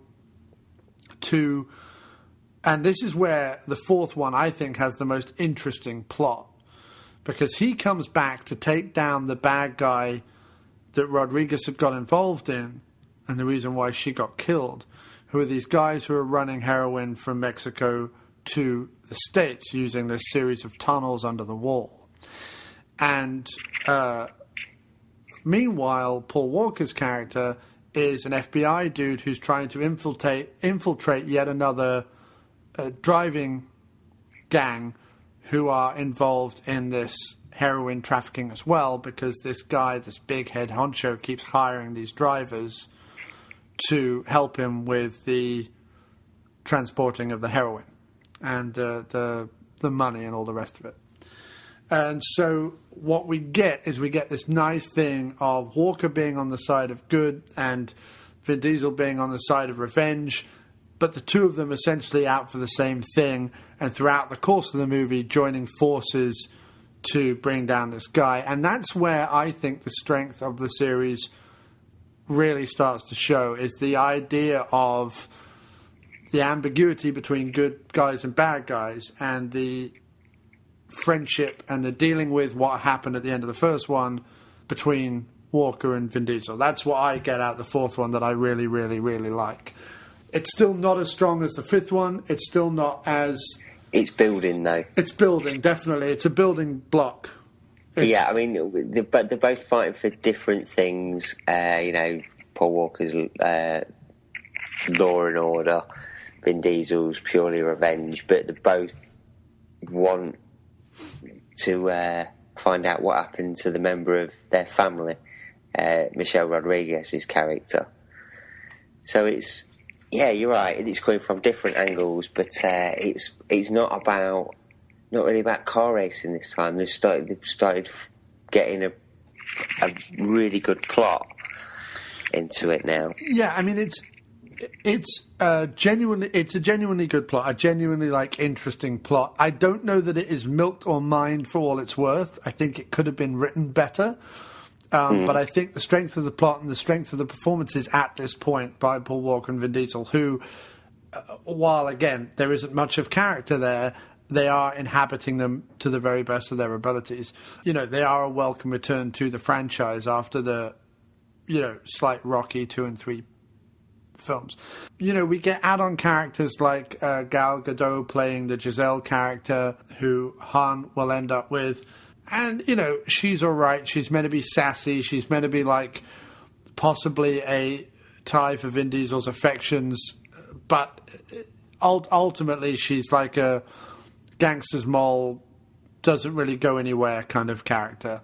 Yeah. That does this big 180 at the end because Diesel saves her life, so suddenly she's going to be on his side. You get the big bad guy that, we're all meant to be invested in, who is this big bad guy when it's revealed. And you don't quite understand why the big bad guy would really be like, okay, I'll show up and do the trade that they arrange at the beginning of the third act. You kind of think, no, I won't be doing that. But he does. And the twist is okay. I don't know how strong the twist is. Yeah, it's not the strongest of twists, but because sorry, good. No, I was going to say you kind of watching it and you already know that twist's coming. Well, yeah, because I was watching it, I was like, well, it could be Giselle. She could end up being the big bad guy. And then I thought because of the whole conflict between Walker and the dude he works with at the FBI and the way that, like, he's constantly fucking up the missions, the guy he works with. Is it Shea Wingham who plays that guy? Yeah.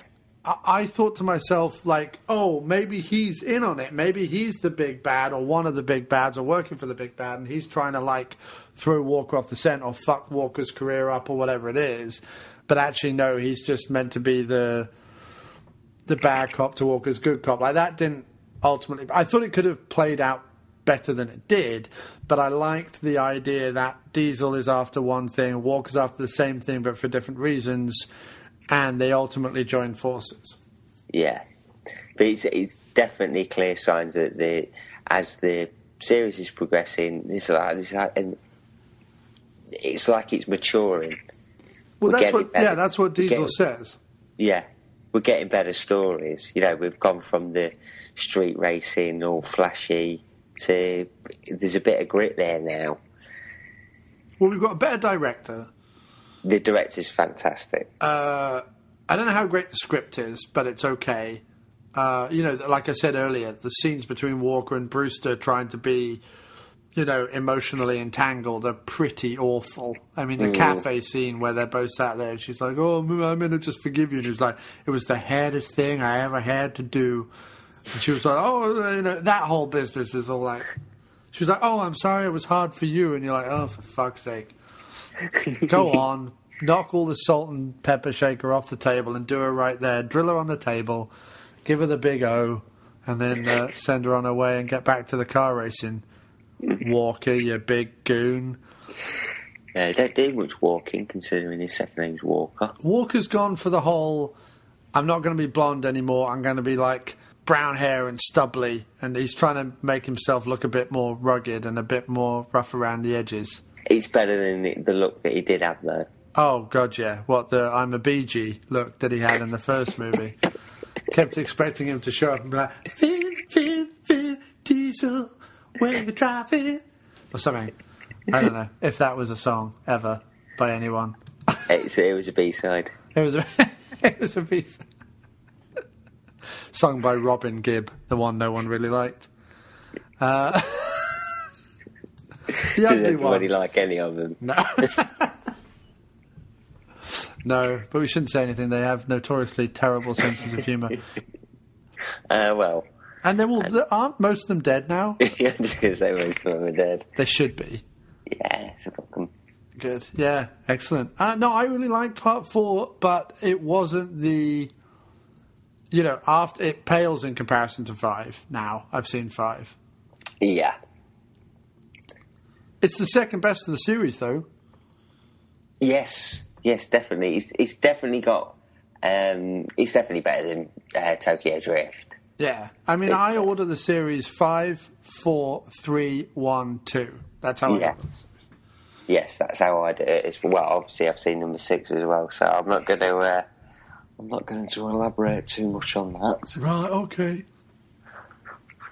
Because obviously we'll be doing the show next year for 6 and 7. We will, the Statham ones. But I like the on-foot, hand-to-hand combat aspect of 4 as well. Yeah, that's definitely got better. There's a lot more punching and kicking and... Yeah, it looks like, Paul Walker's doing a bit more now as well. It's sort of learnt a bit more as well. Well, like I say, the opening of Walker's, the introduction to, or reintroduction to Walker's character is basically, a kind of more realistic parkour. He's not leaping about like some kind of lithe panther, but he is kind of, running and jumping and grabbing onto fences and, smashing through windows and taking down the perp. Yeah. Yeah. ready. Well, you'll be running and jumping and grabbing onto fences and smashing through windows and taking down the pub. Oh, Mr. Walker, you make it look like easy work. Well, we better keep you running because your dialogue is not the best. Oh, but I know deep down you wear a frown because you're jealous of Vin Diesel's vest and embarrassed you have a young boy's chest.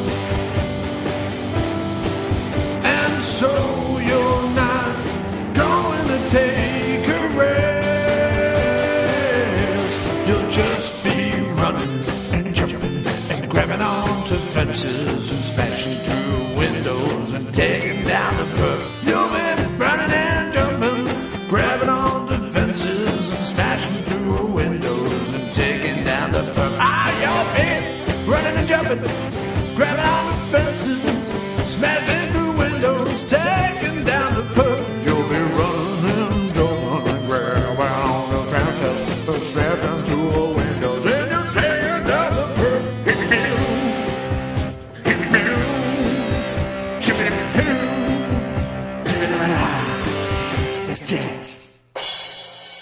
Which is all entertaining. I mean, it's only a step in the right direction as far as I'm concerned. Action-wise, it's what you want.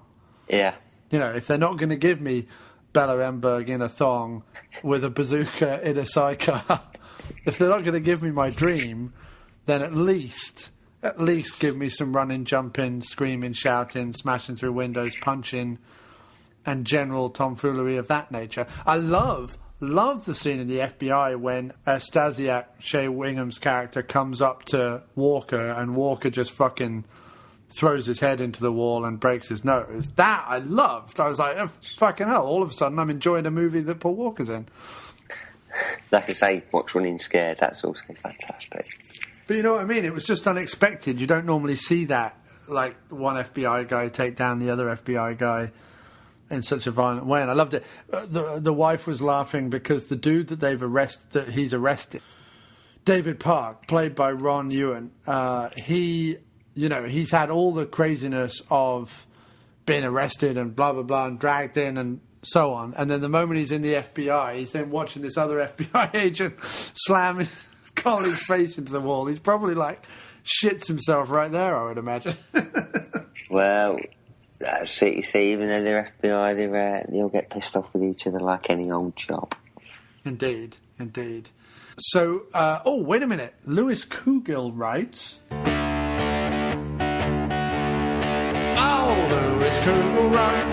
Lewis Coogill writes, always other names. Magambo, he probably likes to wear women's tights. He hosts Traumatic Cinematic with David DeMoss and Mike Wycliffe. And if you ask him very nicely, he'll give you a great big bearded kiss.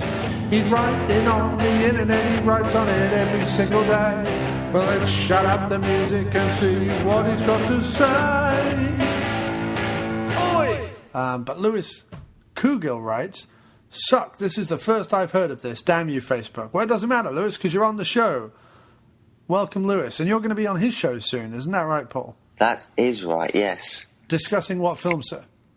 We'll be discussing, from what I last wrote, Point Break. Nice. Okay, so Point Break, going back to the well, and back to the original surfer dude and guy who can't act movie. Great. Anyway, don't worry, Lewis, you're on the show. He does the Traumatic Cinematic show, who I was on recently doing Life of Brian, so check that out. He writes, Fast and Furious are wonderfully brilliant popcorn movies. You cannot sit down to view one without expecting a giant-sized hand of pure entertainment slapped across your face. Curiously, he says, Tokyo Drift is my favourite of them all, so what does that say about me as a person? Well, as you're the Doctor of Action, why don't you take that one, Doc? What does it say about him as a person? I'd say it probably shows that he's more of an import kind of guy who likes that sort of car.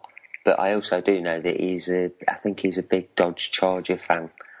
So I don't know what it says about him. I would probably go and have it checked out. I'd have it lanced and surgically drained. Well, where's Lewis from? America? Yeah, but whereabouts in America?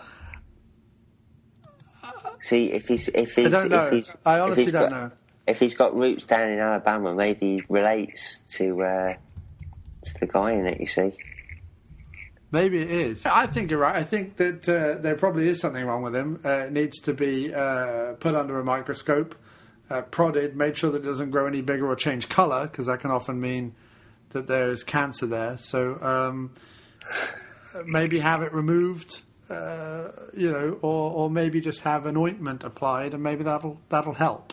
Yeah, I mean, I can't sort of say, oh, you're wrong. No, not at all. Because if that's his favourite... I mean, if he'd have said 2, I wouldn't be appearing on his show. Right. If he'd have said Too Fast, Too Furious, I'd have said, I don't think our show that we're going to be doing is going to work out. But Tokyo Drift, I can kind of understand why. No, it's... all of them, it's like the good standalone movie. It's the one you can pop in at any time and watch without having to kind of get embroiled in the... It wouldn't be my choice. 5 is going to be my choice, I think. But it's a decent enough. I mean, there's nothing wrong with it being the favourite one. He just wrote. I should also say I don't own a single FF film, but I do watch them if they appear on the telly. Now, if they come out with a reasonable new Blu-ray set with number 6, I might be that sucker. I would suggest he just gets 1 through 5 now. Yeah, I picked up yours pretty cheap. 12 quid, wasn't it? Yeah. So he doesn't tell us where he's from, but he does tell us that he doesn't own any of the movies. But that's fine. That was a little interlude there with Lewis Kugel. Check out his show, Traumatic Cinematic. For all we know, Lewis might like Tokyo Drift because that's actually his life. Maybe he was that lad who went to Tokyo and learnt to drift. Well, I don't know. Or maybe Lewis just drifts about the place. Right, but he does work in a car chop shop type place. Yes. So yeah, I mean, he's all about the cars anyway. He's all about the cars, so maybe that's what it's all about for Lewis. And why not? Speaking of which, let's take another quick break and let's play Lewis's promo right now, and we'll be back in a minute. Hi there, I'm a Gumbo, and I'm with the Traumatic Cinematic Show. We're a podcast that talks about films. Yeah, we'd like to invite you to come listen to our show. You can find us at traumaticcinematic.com. You can also find us on Twitter at DC Podcast Crew. Also, you should come over and check out our Podomatic page, traumaticcinematic.podomatic.com. We're also on Facebook, so you can come on out there and find us too. I'm on the internet. All right, so just finishing up, that was Lewis's promo for his show, Traumatic Cinematic. He has written, when life is hard and work is tough, it is fun to pop in a brainless tale of fast action, cool cars, burning tires, and pure testosterone pumped into 90-plus minutes. Who wants to think too hard after sucking the shitters clean for 9 hours with a David Lynch tale?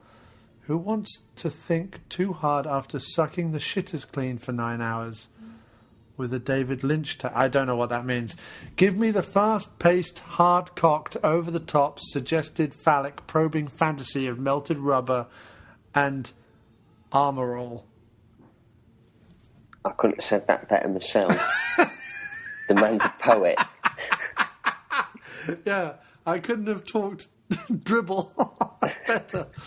Personally. And moving on to part 5, I've just said thanks for all your feedback, guys. We're finishing up the show and reviewing part 5.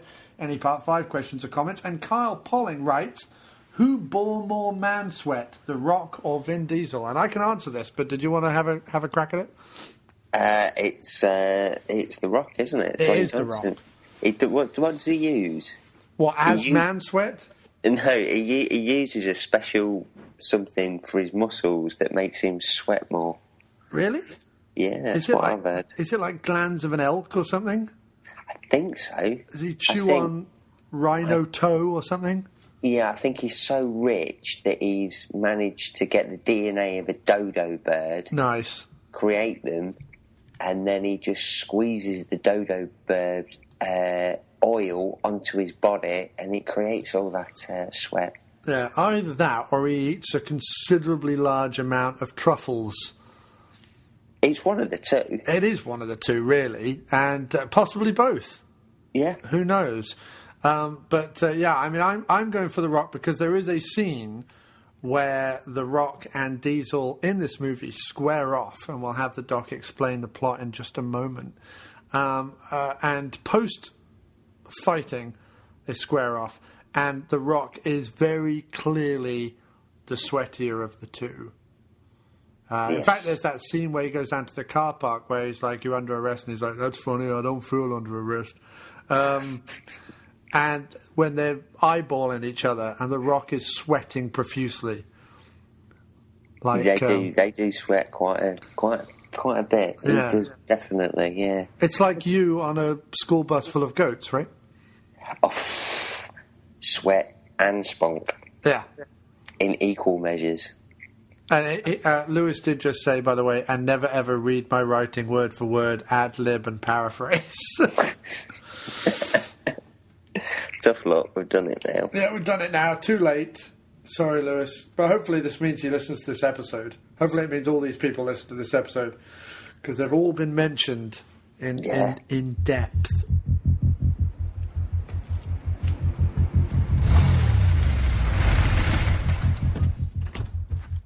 So I see you've all met.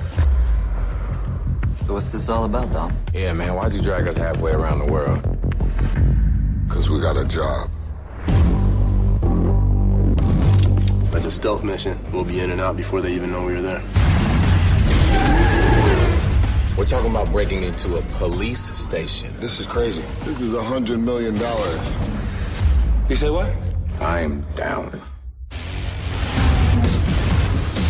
Is all of this really necessary to apprehend two men? One's a former federal officer, spent 5 years in deep cover. The other one's a professional criminal, escaped prison twice. We find them, we take them as a team, and we bring them back. And above all else, we don't ever, ever let them get in the cars. We just went from the middle of the most wanted list to the very top. You gotta keep running now. Running ain't freedom. You're going down, Toretto. Big mistake.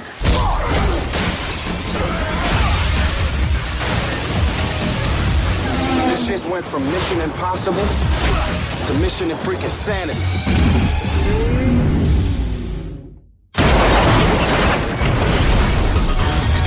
Doesn't change a thing.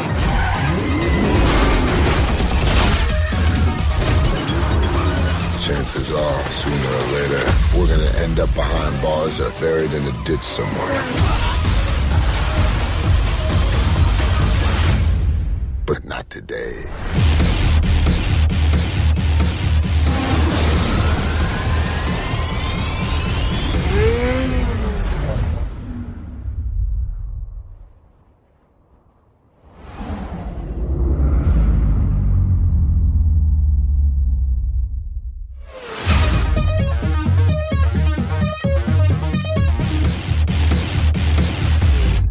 So, give us the rundown of Part 5, my favourite of the series. Part 5 is Paul Walker, to start with, rescues Dominic Toretto, who's been locked up, in a great opening scene where he rescues him. Because it begins exactly where the last one ends. Yeah, so Brian O'Connor, played by Paul Walker, is now out of the FBI because he's re-established his friendship with Dominic, and obviously he's boffing his sister, so his allegiances lie now with them. Yes. So they go to Brazil, start doing some more thievery, which takes them to a train to get some cars. Shenanigans happens. Oh, boy, does it ever. That opening action sequence on the train is... Well, this movie doesn't let up. This movie is just action, bang, bang, bang, bang, bang.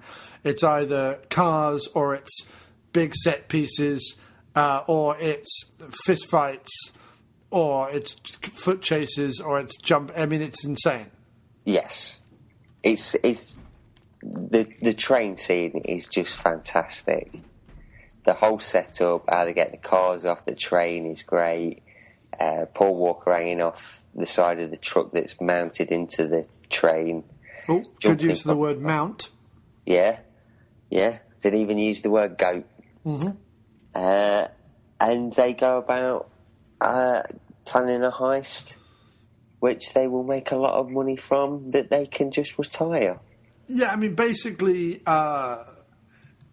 all roads are leading to this chappie, this Brazilian chappie, Portuguese guy in Rio, where it's set, who is, again, drugs and stuff, right? Drug money and stuff. Yeah.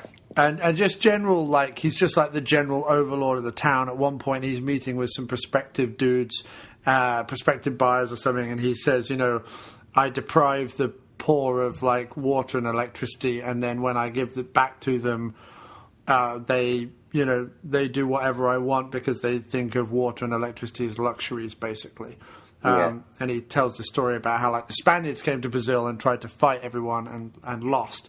And the Portuguese came to Brazil and brought gifts that the natives there couldn't get anywhere else. And he's doing the same, like, with his kind of criminal enterprise. But basically, he's a big fucking asshole. The cops are crooked because they're all being paid off by him. And it's sort of like Ocean's 11 meets The Fast and the Furious, this one. Yeah, it becomes a pure heist film. And obviously now they've also got Dwayne Johnson after them as well. Right. He comes down from the made-up agency of the CSS or something. And they're basically allowed to do whatever the fuck they want and kill whoever they want, apparently, in any foreign country because it's him. Yeah, because it's The Rock. Yeah, and he actually turns around and says to the little, like, Brazilian chappie who's meant to be helping him out, there's two things. First of all, I need an interpreter, make it this woman, and secondly, get the fuck out of my way. Yeah. He does take on a great part in this film. Oh, his one-liners, like his... The Rock has got charisma by the bucket load. You have to be a wrestler for as long as he was. And, he really... What this series was lacking was, like, the one-liners, and he brings it. He brings the... if he had a cigar, he would be like the cigar-chomping, legs astride, muscle-bound hero. You know what I mean? He's the real deal, the big dude, and he brings it with every scene that he's in. I loved it. Yeah, I mean, if they did do an offshoot film, it would be perfect. Oh, yeah. To have his own film, out of the, like, sort of Fast and Furious franchise, if they were to spawn off even like a TV series for him, it'd just be fantastic. I mean, it's like Barney Ross or Cobra or one of those characters that Stallone has played. It's like that. It goes back to, like, 80s and 90s action films that we love. Yeah. He's just one of those characters that they've brought into the film. The no-nonsense, I'm going to get my man, fuck whoever stands in my way. In fact, the scene where they clash is in the, and I forget the technical name for them, but the slums in Rio that are up, the corrugated tin slums that are all up the hillside in Rio, very famous, been in many films now up until this point. When they clash, you've got the big bad guy, Reyes's henchmen are hunting down Walker and Diesel, and the Rock's little band of, government-sanctioned mercenaries, basically, are hunting down Diesel and Walker, and it's all taking place in this, like, running, jumping, gun-firing chase over these corrugated tin roofs. And without even knowing who they are, Dwayne Johnson's character, Luke Hobbs, has no problem gunning down Reyes's henchmen because they stand in his way of getting Diesel. Yeah. And he doesn't even know at that point who they are, what they're doing there, why they're after them, or what. He doesn't know anything about the situation at all. He just sees guys going after his guy, and he's like, not on my watch, get out the way. So, again, it's playing with something that's really interesting, and you don't see a lot in action movies. If you've got Because normally in gangster movies, you have the bad guys are the good guys because you're following the gangsters, and it's all about having a code, and it's all about brothers in arms and all this sort of stuff, which the Fast and Furious series is all about because they are, Vin Diesel's group is like a family. They're from the wrong side of the tracks. They're just trying to do what they want to do. But, they're also criminals. They're thieves and crooks. But you side with them because obviously, that's what you're used to with gangster movies. But this is an action movie, so you also have the good guys, which, is normally like Paul Walker's group or whatever it is, who's going after them. But then, he becomes an ambiguous character because he likes the shady side of the law as well. Then you have this situation where you've got a big crime boss, which is straight out of an action movie, and his henchmen who are after them, and they're the definite bad guys. Then you have and it allows you to side with The Rock to some extent because he's also helping Diesel get away from the ultimate bad guys. And then you've got The Rock going head to head with Diesel, which is something you want to see. And it's just a really nice, the lines about good and bad and, all that is made ambiguous and fun and exciting. And you're not watching it going, oh, it's a shame The Rock is against Diesel. You're like, I can't wait for them to fight. You know what I mean? Yeah, and you know it's going to happen, but you also know that something else is going to happen where they're going to have to team up. Right. And, it's... but even when they are against each other, it's in a good, watchable way, like Van Damme and Stallone in Expendables 2, or, because... Van Damme is there quoting, doing the funny lines, having the good one-liners, and The Rock is very much the same. You know what I mean? And he's even introduced, not even as a villain, he's kind of introduced as this kind of kick-ass bad guy, hero, badass rather, not bad guy. He's kind of like Tommy Lee Jones's character in The Fugitive. Yes, completely. Essentially, you should be looking at him thinking, well, he's after our hero. You don't really want to get him, but you do want him to get him. You do want him to get his job done. But, it's kind of very mixed. It's well done how they've done it. It's really well done how they've done it, because you've got a gangster movie meets an action movie meets a heist movie, and you always know who to side with, but it's fun going on the journey. Yes. And then the twist. I mean, talking about the action sequences, I mean, the opening scene with getting him off the bus, has an amazing, no one would really be left alive inside this prison bus fucking crash at the beginning. You've then got the train sequence, which is fucking phenomenal. I mean, just phenomenal. And considering there's clearly a lot of green screen and CGI work, you can't ultimately tell. No, you can't. You can't. It's really stepped up a gear from the first one. Yeah. I mean, you could tell which bits were CGI in the first one. Here, I don't think I could tell you. It just looks so real, looks so good. I mean, if I tell you that at the end of the whole sequence, when the car goes over the cliff, at the end of the whole sequence, I was sat watching this by myself last night, and I actually went, whoa, whoa, whoa, whoa, like that, when the car went over. Like, I had a physical and vocal reaction to how awesome that scene was. And that hasn't happened that way since, Expendables 1. Yeah. Of me having that kind of vocal reaction of just like, whoa, whoa, whoa, oh my God, oh, wow, and my wife heard me, go, wow, fucking, oh, you should have been watching this, She's watching it now, so. Have you heard her say that? No, I haven't. No. But we were laughing when I went out in the break. But, so that's amazing. Then you've got what comes next? Is it the foot chase over the hill, over the buildings? I think so, yeah. Yeah. That's fucking, I mean, that's crazy good, that whole sequence. It feels familiar. Obviously, Colombiana has that. The Incredible Hulk movie has that. We have seen it before, but it's still pretty impressive. And, of course, it has the ultimate fucking sequence where The Rock, just as Vin Diesel is jumping 30 feet from one building onto another, The Rock comes crashing out above him out of a window. That is That's awesome. That's it. Yeah.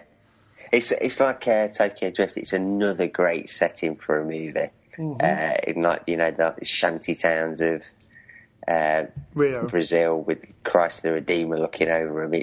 It's a great setting. Yeah. I mean, it really is. And they use it really, really well. We get the return of Vinny, of course. He's in this. We get getting the gang back together. We get the idea of the gang become an actual family now. We've stopped the internal squabbles of 4 and 1, where Vinny was always like kind of on the outskirts. Everyone knows who they are now, so there's no surprises. Like, because in the first one, obviously, Vin Diesel finds out Paul Walker's a cop. In the fourth one, Vin Diesel finds out that Paul Walker knew what was going on with Michelle Rodriguez's character, Letty. So, like, there's a couple of revelations there. By this point, all that is out the window. There's a little bit of back and forth from Vinny, but basically halfway through the movie, Vinny's on the team, and he's, you know, we actually see him and Paul Walker shake hands, and we're on the way.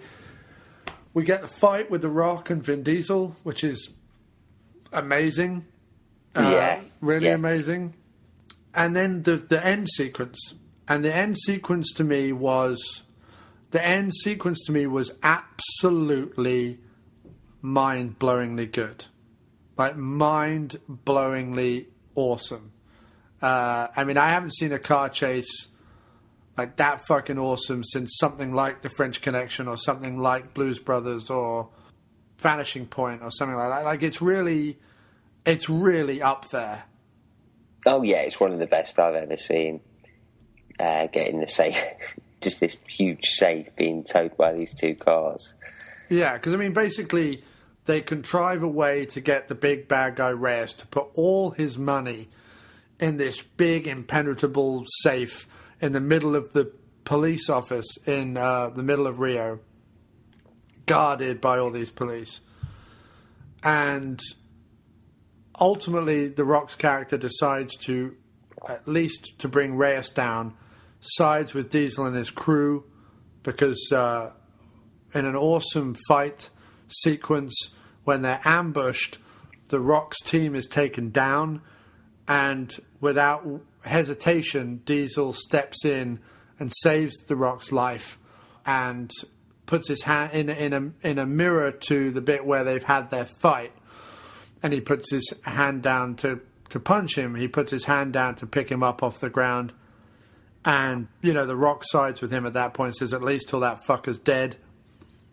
And then, instead of this big, intricate heist that has been set up the whole fucking movie, with them going in and putting a little, like I say, Ocean's 11, putting a little remote control car in there with a camera on it, and the two guys disguising themselves as lavatory cleaners, and, you know, the whole bit, they say, fuck all that. The Rock gets into his, like, fucking enormous armoured car and just plows into the police station. You know, meanwhile, Vin Diesel and Paul Walker attach two, you know, heavy-duty iron wires onto the back of the safe and yank it through the streets of Rio. Of course, every time they turn, this massive safe is crashing through buildings, taking out cars, all very realistically done. Like, when it smashes through all the bollards, they all seem to be actual concrete bollards, and they're all exploding and stuff. I mean, it's just phenomenal. Unbelievably phenomenal. And then that ending, man, when Diesel takes control and basically plays fucking bowling ball with the safe, taking out cars. And, I mean, it's just... it's over the top, but it's incredible, right?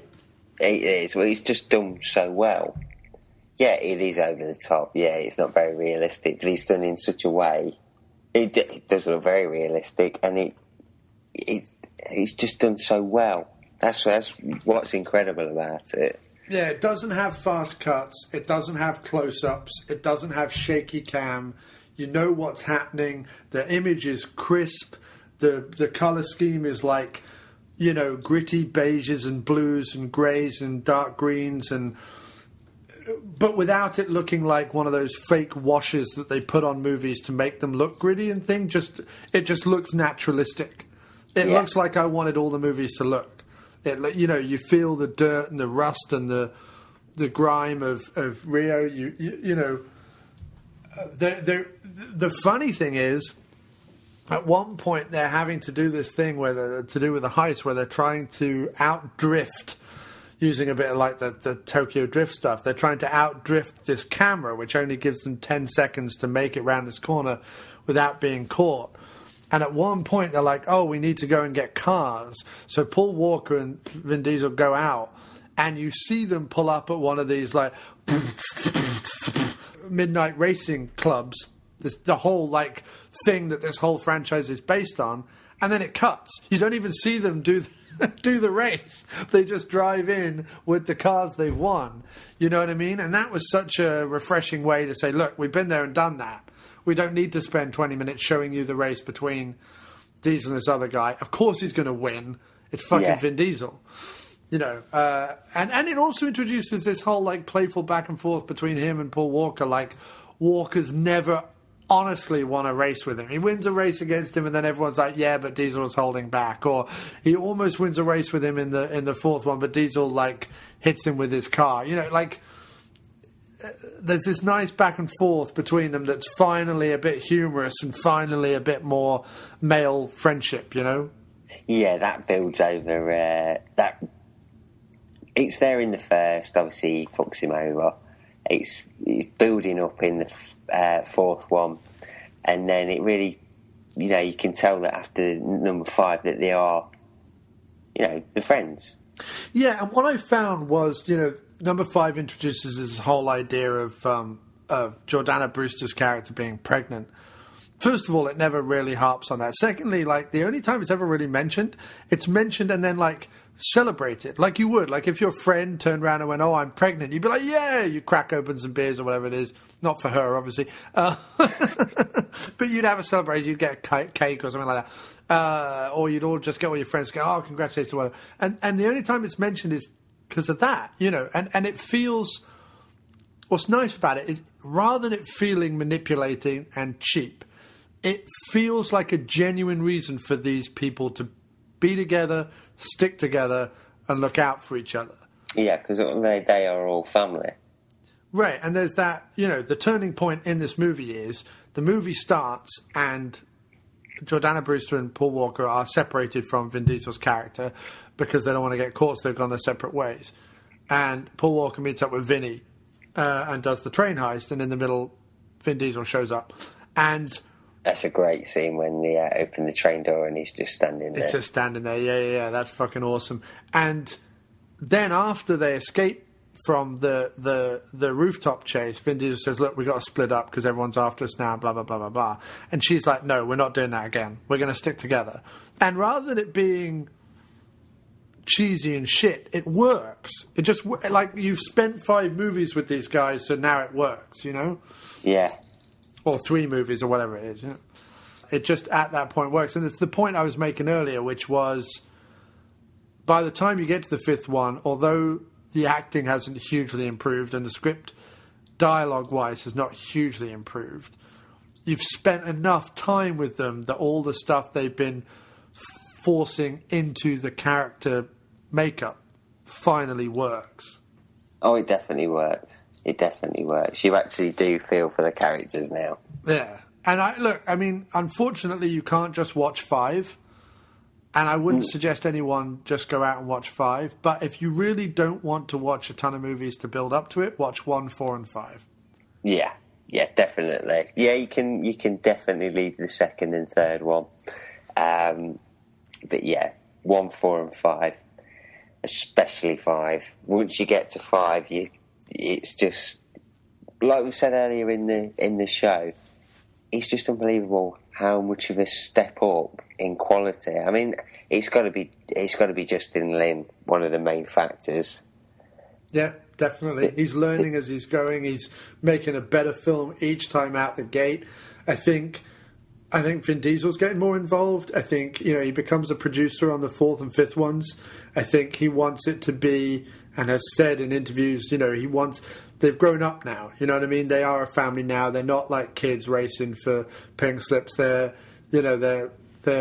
big time, and they're older, and they want they're also clearly conscious of where this series is going and what they want to do with it. And it's just refreshing, you know? It's very refreshing that they're not just going, oh, you know what, they'll sell well, we'll make money, so let's just make another film. They actually want to make better films. Yeah. They want to stick more plot in there. They want to build up something that's running through each movie. It's like they're making an actual serial now, where something hinges. I mean, you'll see that from the next one. That at the end, you sort of go, oh, you know, obviously I can't wait for the next one. But I mean, Vin Diesel said that he's got plans for a Fast and Furious 10 that they've already sort of worked out. And I can well believe it, that they are planning for that far ahead. Yeah. Which I think that's great. I think they should do.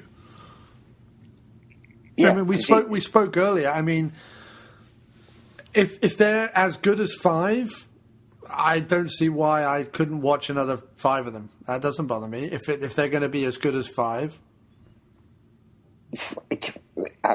Absolutely. I'd go and see one every year if it was like 5. Yeah. It's over the past decade, it's definitely up there. Fast and the Furious 5 is one of the best action movies. And you know, if they make it like they did with The Rock, if they make it in 7 so that the Statham's not quite a bad guy, not quite a good guy, you know, and maybe in the course of 7 they work something out so that he can come back in 8, maybe as a cameo, maybe as a main part, maybe as part of the team, and you know, something like that, which they've managed to do every time out the gate. You know, I'd definitely be on board. You know what I mean? That would be everything I'd want from a movie franchise.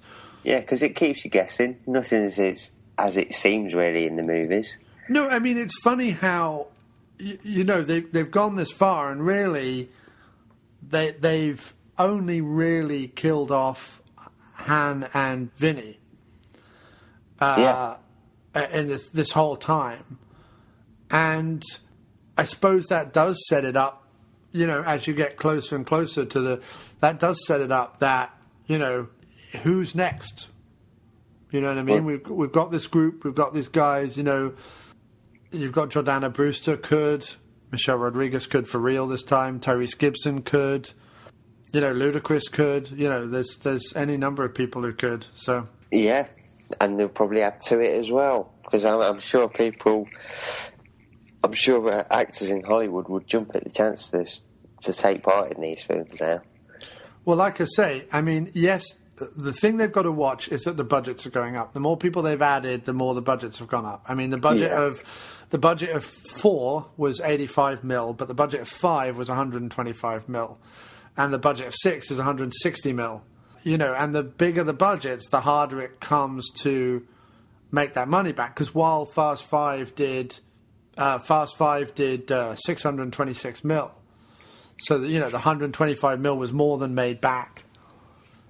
You know, 160 mil then gets harder to make back, and so on and so forth, you know. So if they can not go any higher with the budgets, which, you know, it's going to be difficult. The more people they add, the more countries they go to, you know, it's all complicated. So yeah, so I'm sure there'll be a big budget for number 7, but I'm sure that it's made quite a lot of money today in America. Fast 6 opening.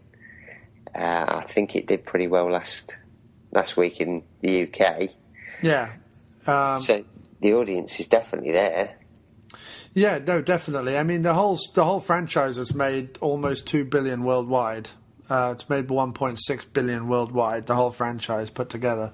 And like I say, even the third one, although it made the least of the franchise in the States by almost half, still doubled its money. And that's what you've got to look at. You've got to, in Hollywood these days, to even break even, you've got to at least be doubling your money. Yeah.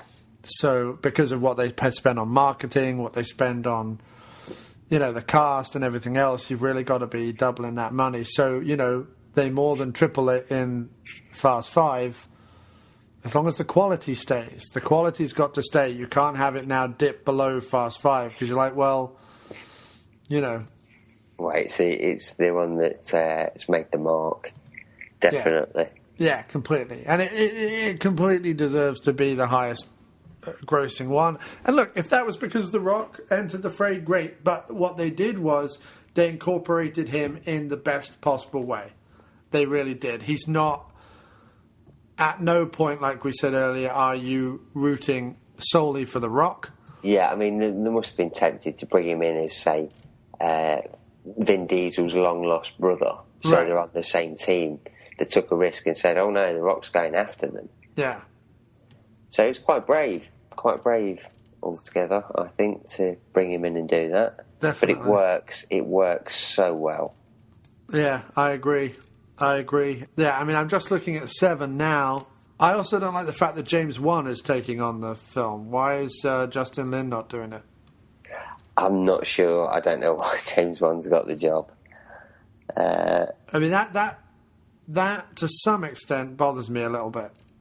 Yes, I can understand that. I can understand. Same writers, so I mean, he's staying on as producer. Yeah, I think so. Yeah, if he's staying on as if Justin Lin's staying on as producer, comes in as an executive producer, then there's a little bit of hope there. Yeah, but I could. Yeah, I mean, I think as long as you've got Vin Diesel around, I think it's like it's his baby. I don't think he's going to want to see the quality. I just don't think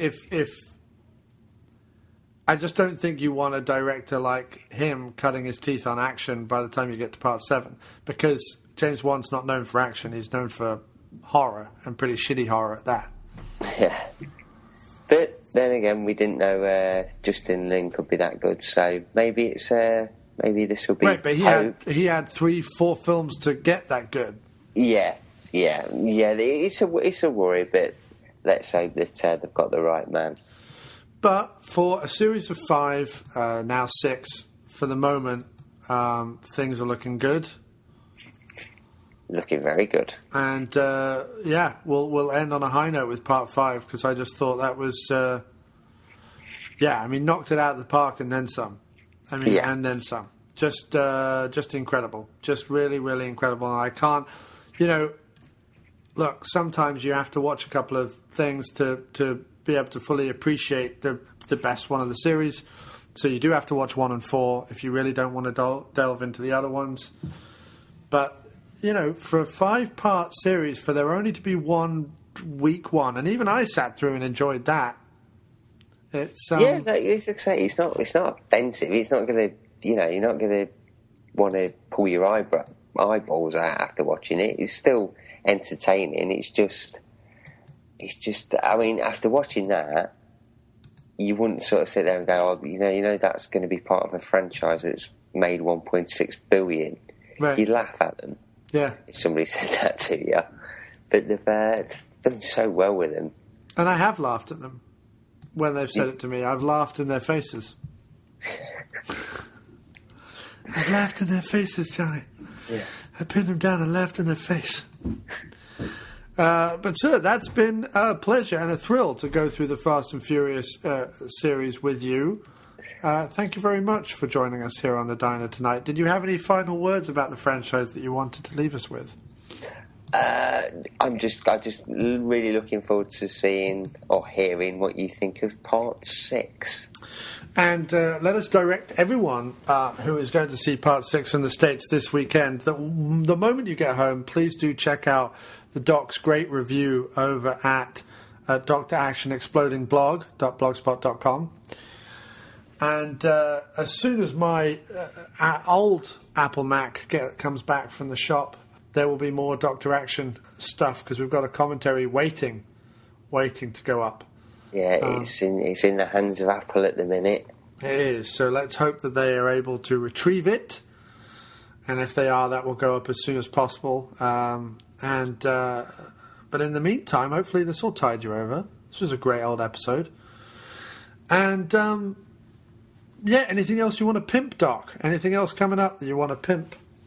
Just got some. I'll be doing some guest shows at the minute, but I don't know when they're going to be up. But they'll be on Twitter, they'll be on Facebook. I should be pimping myself out like a motherfucker. Nice. And where can we find you on Twitter, sir?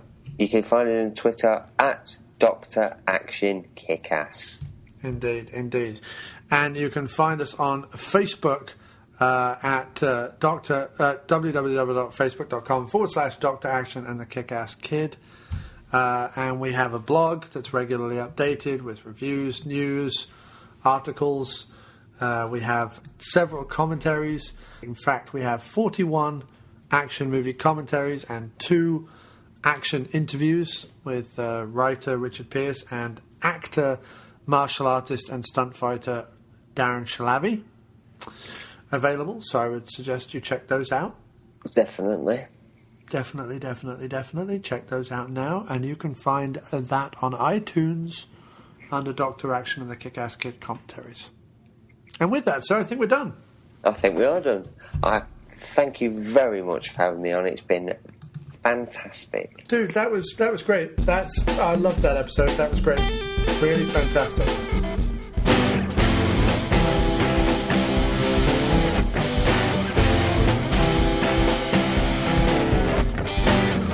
It's the end of the show, and I'm sorry, but we have to go.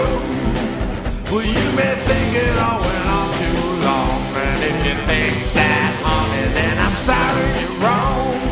Doc brought the funnies, the wisdom and wit, and if you didn't like it, we don't care one bit, because the Fast and Furious films we now have covered, and in a couple of days we'll both be recovered. We'll be recovered, yeah. Oh yeah, come on now. Clap hands. Thank you for listening. I hope we put you in a happy mood with the comedy and the music and the films that we reviewed.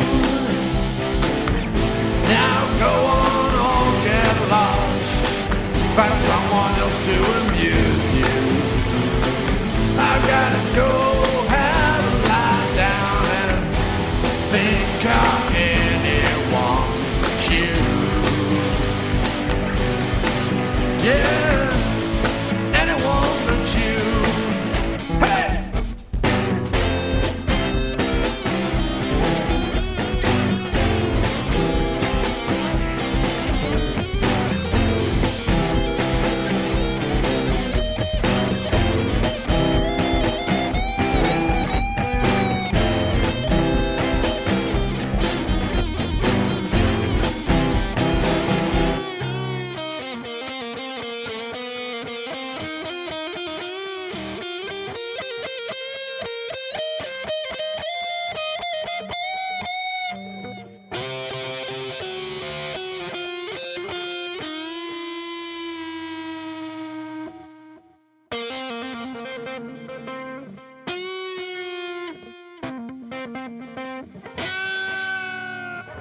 There are men, and then there are second unit podcast men.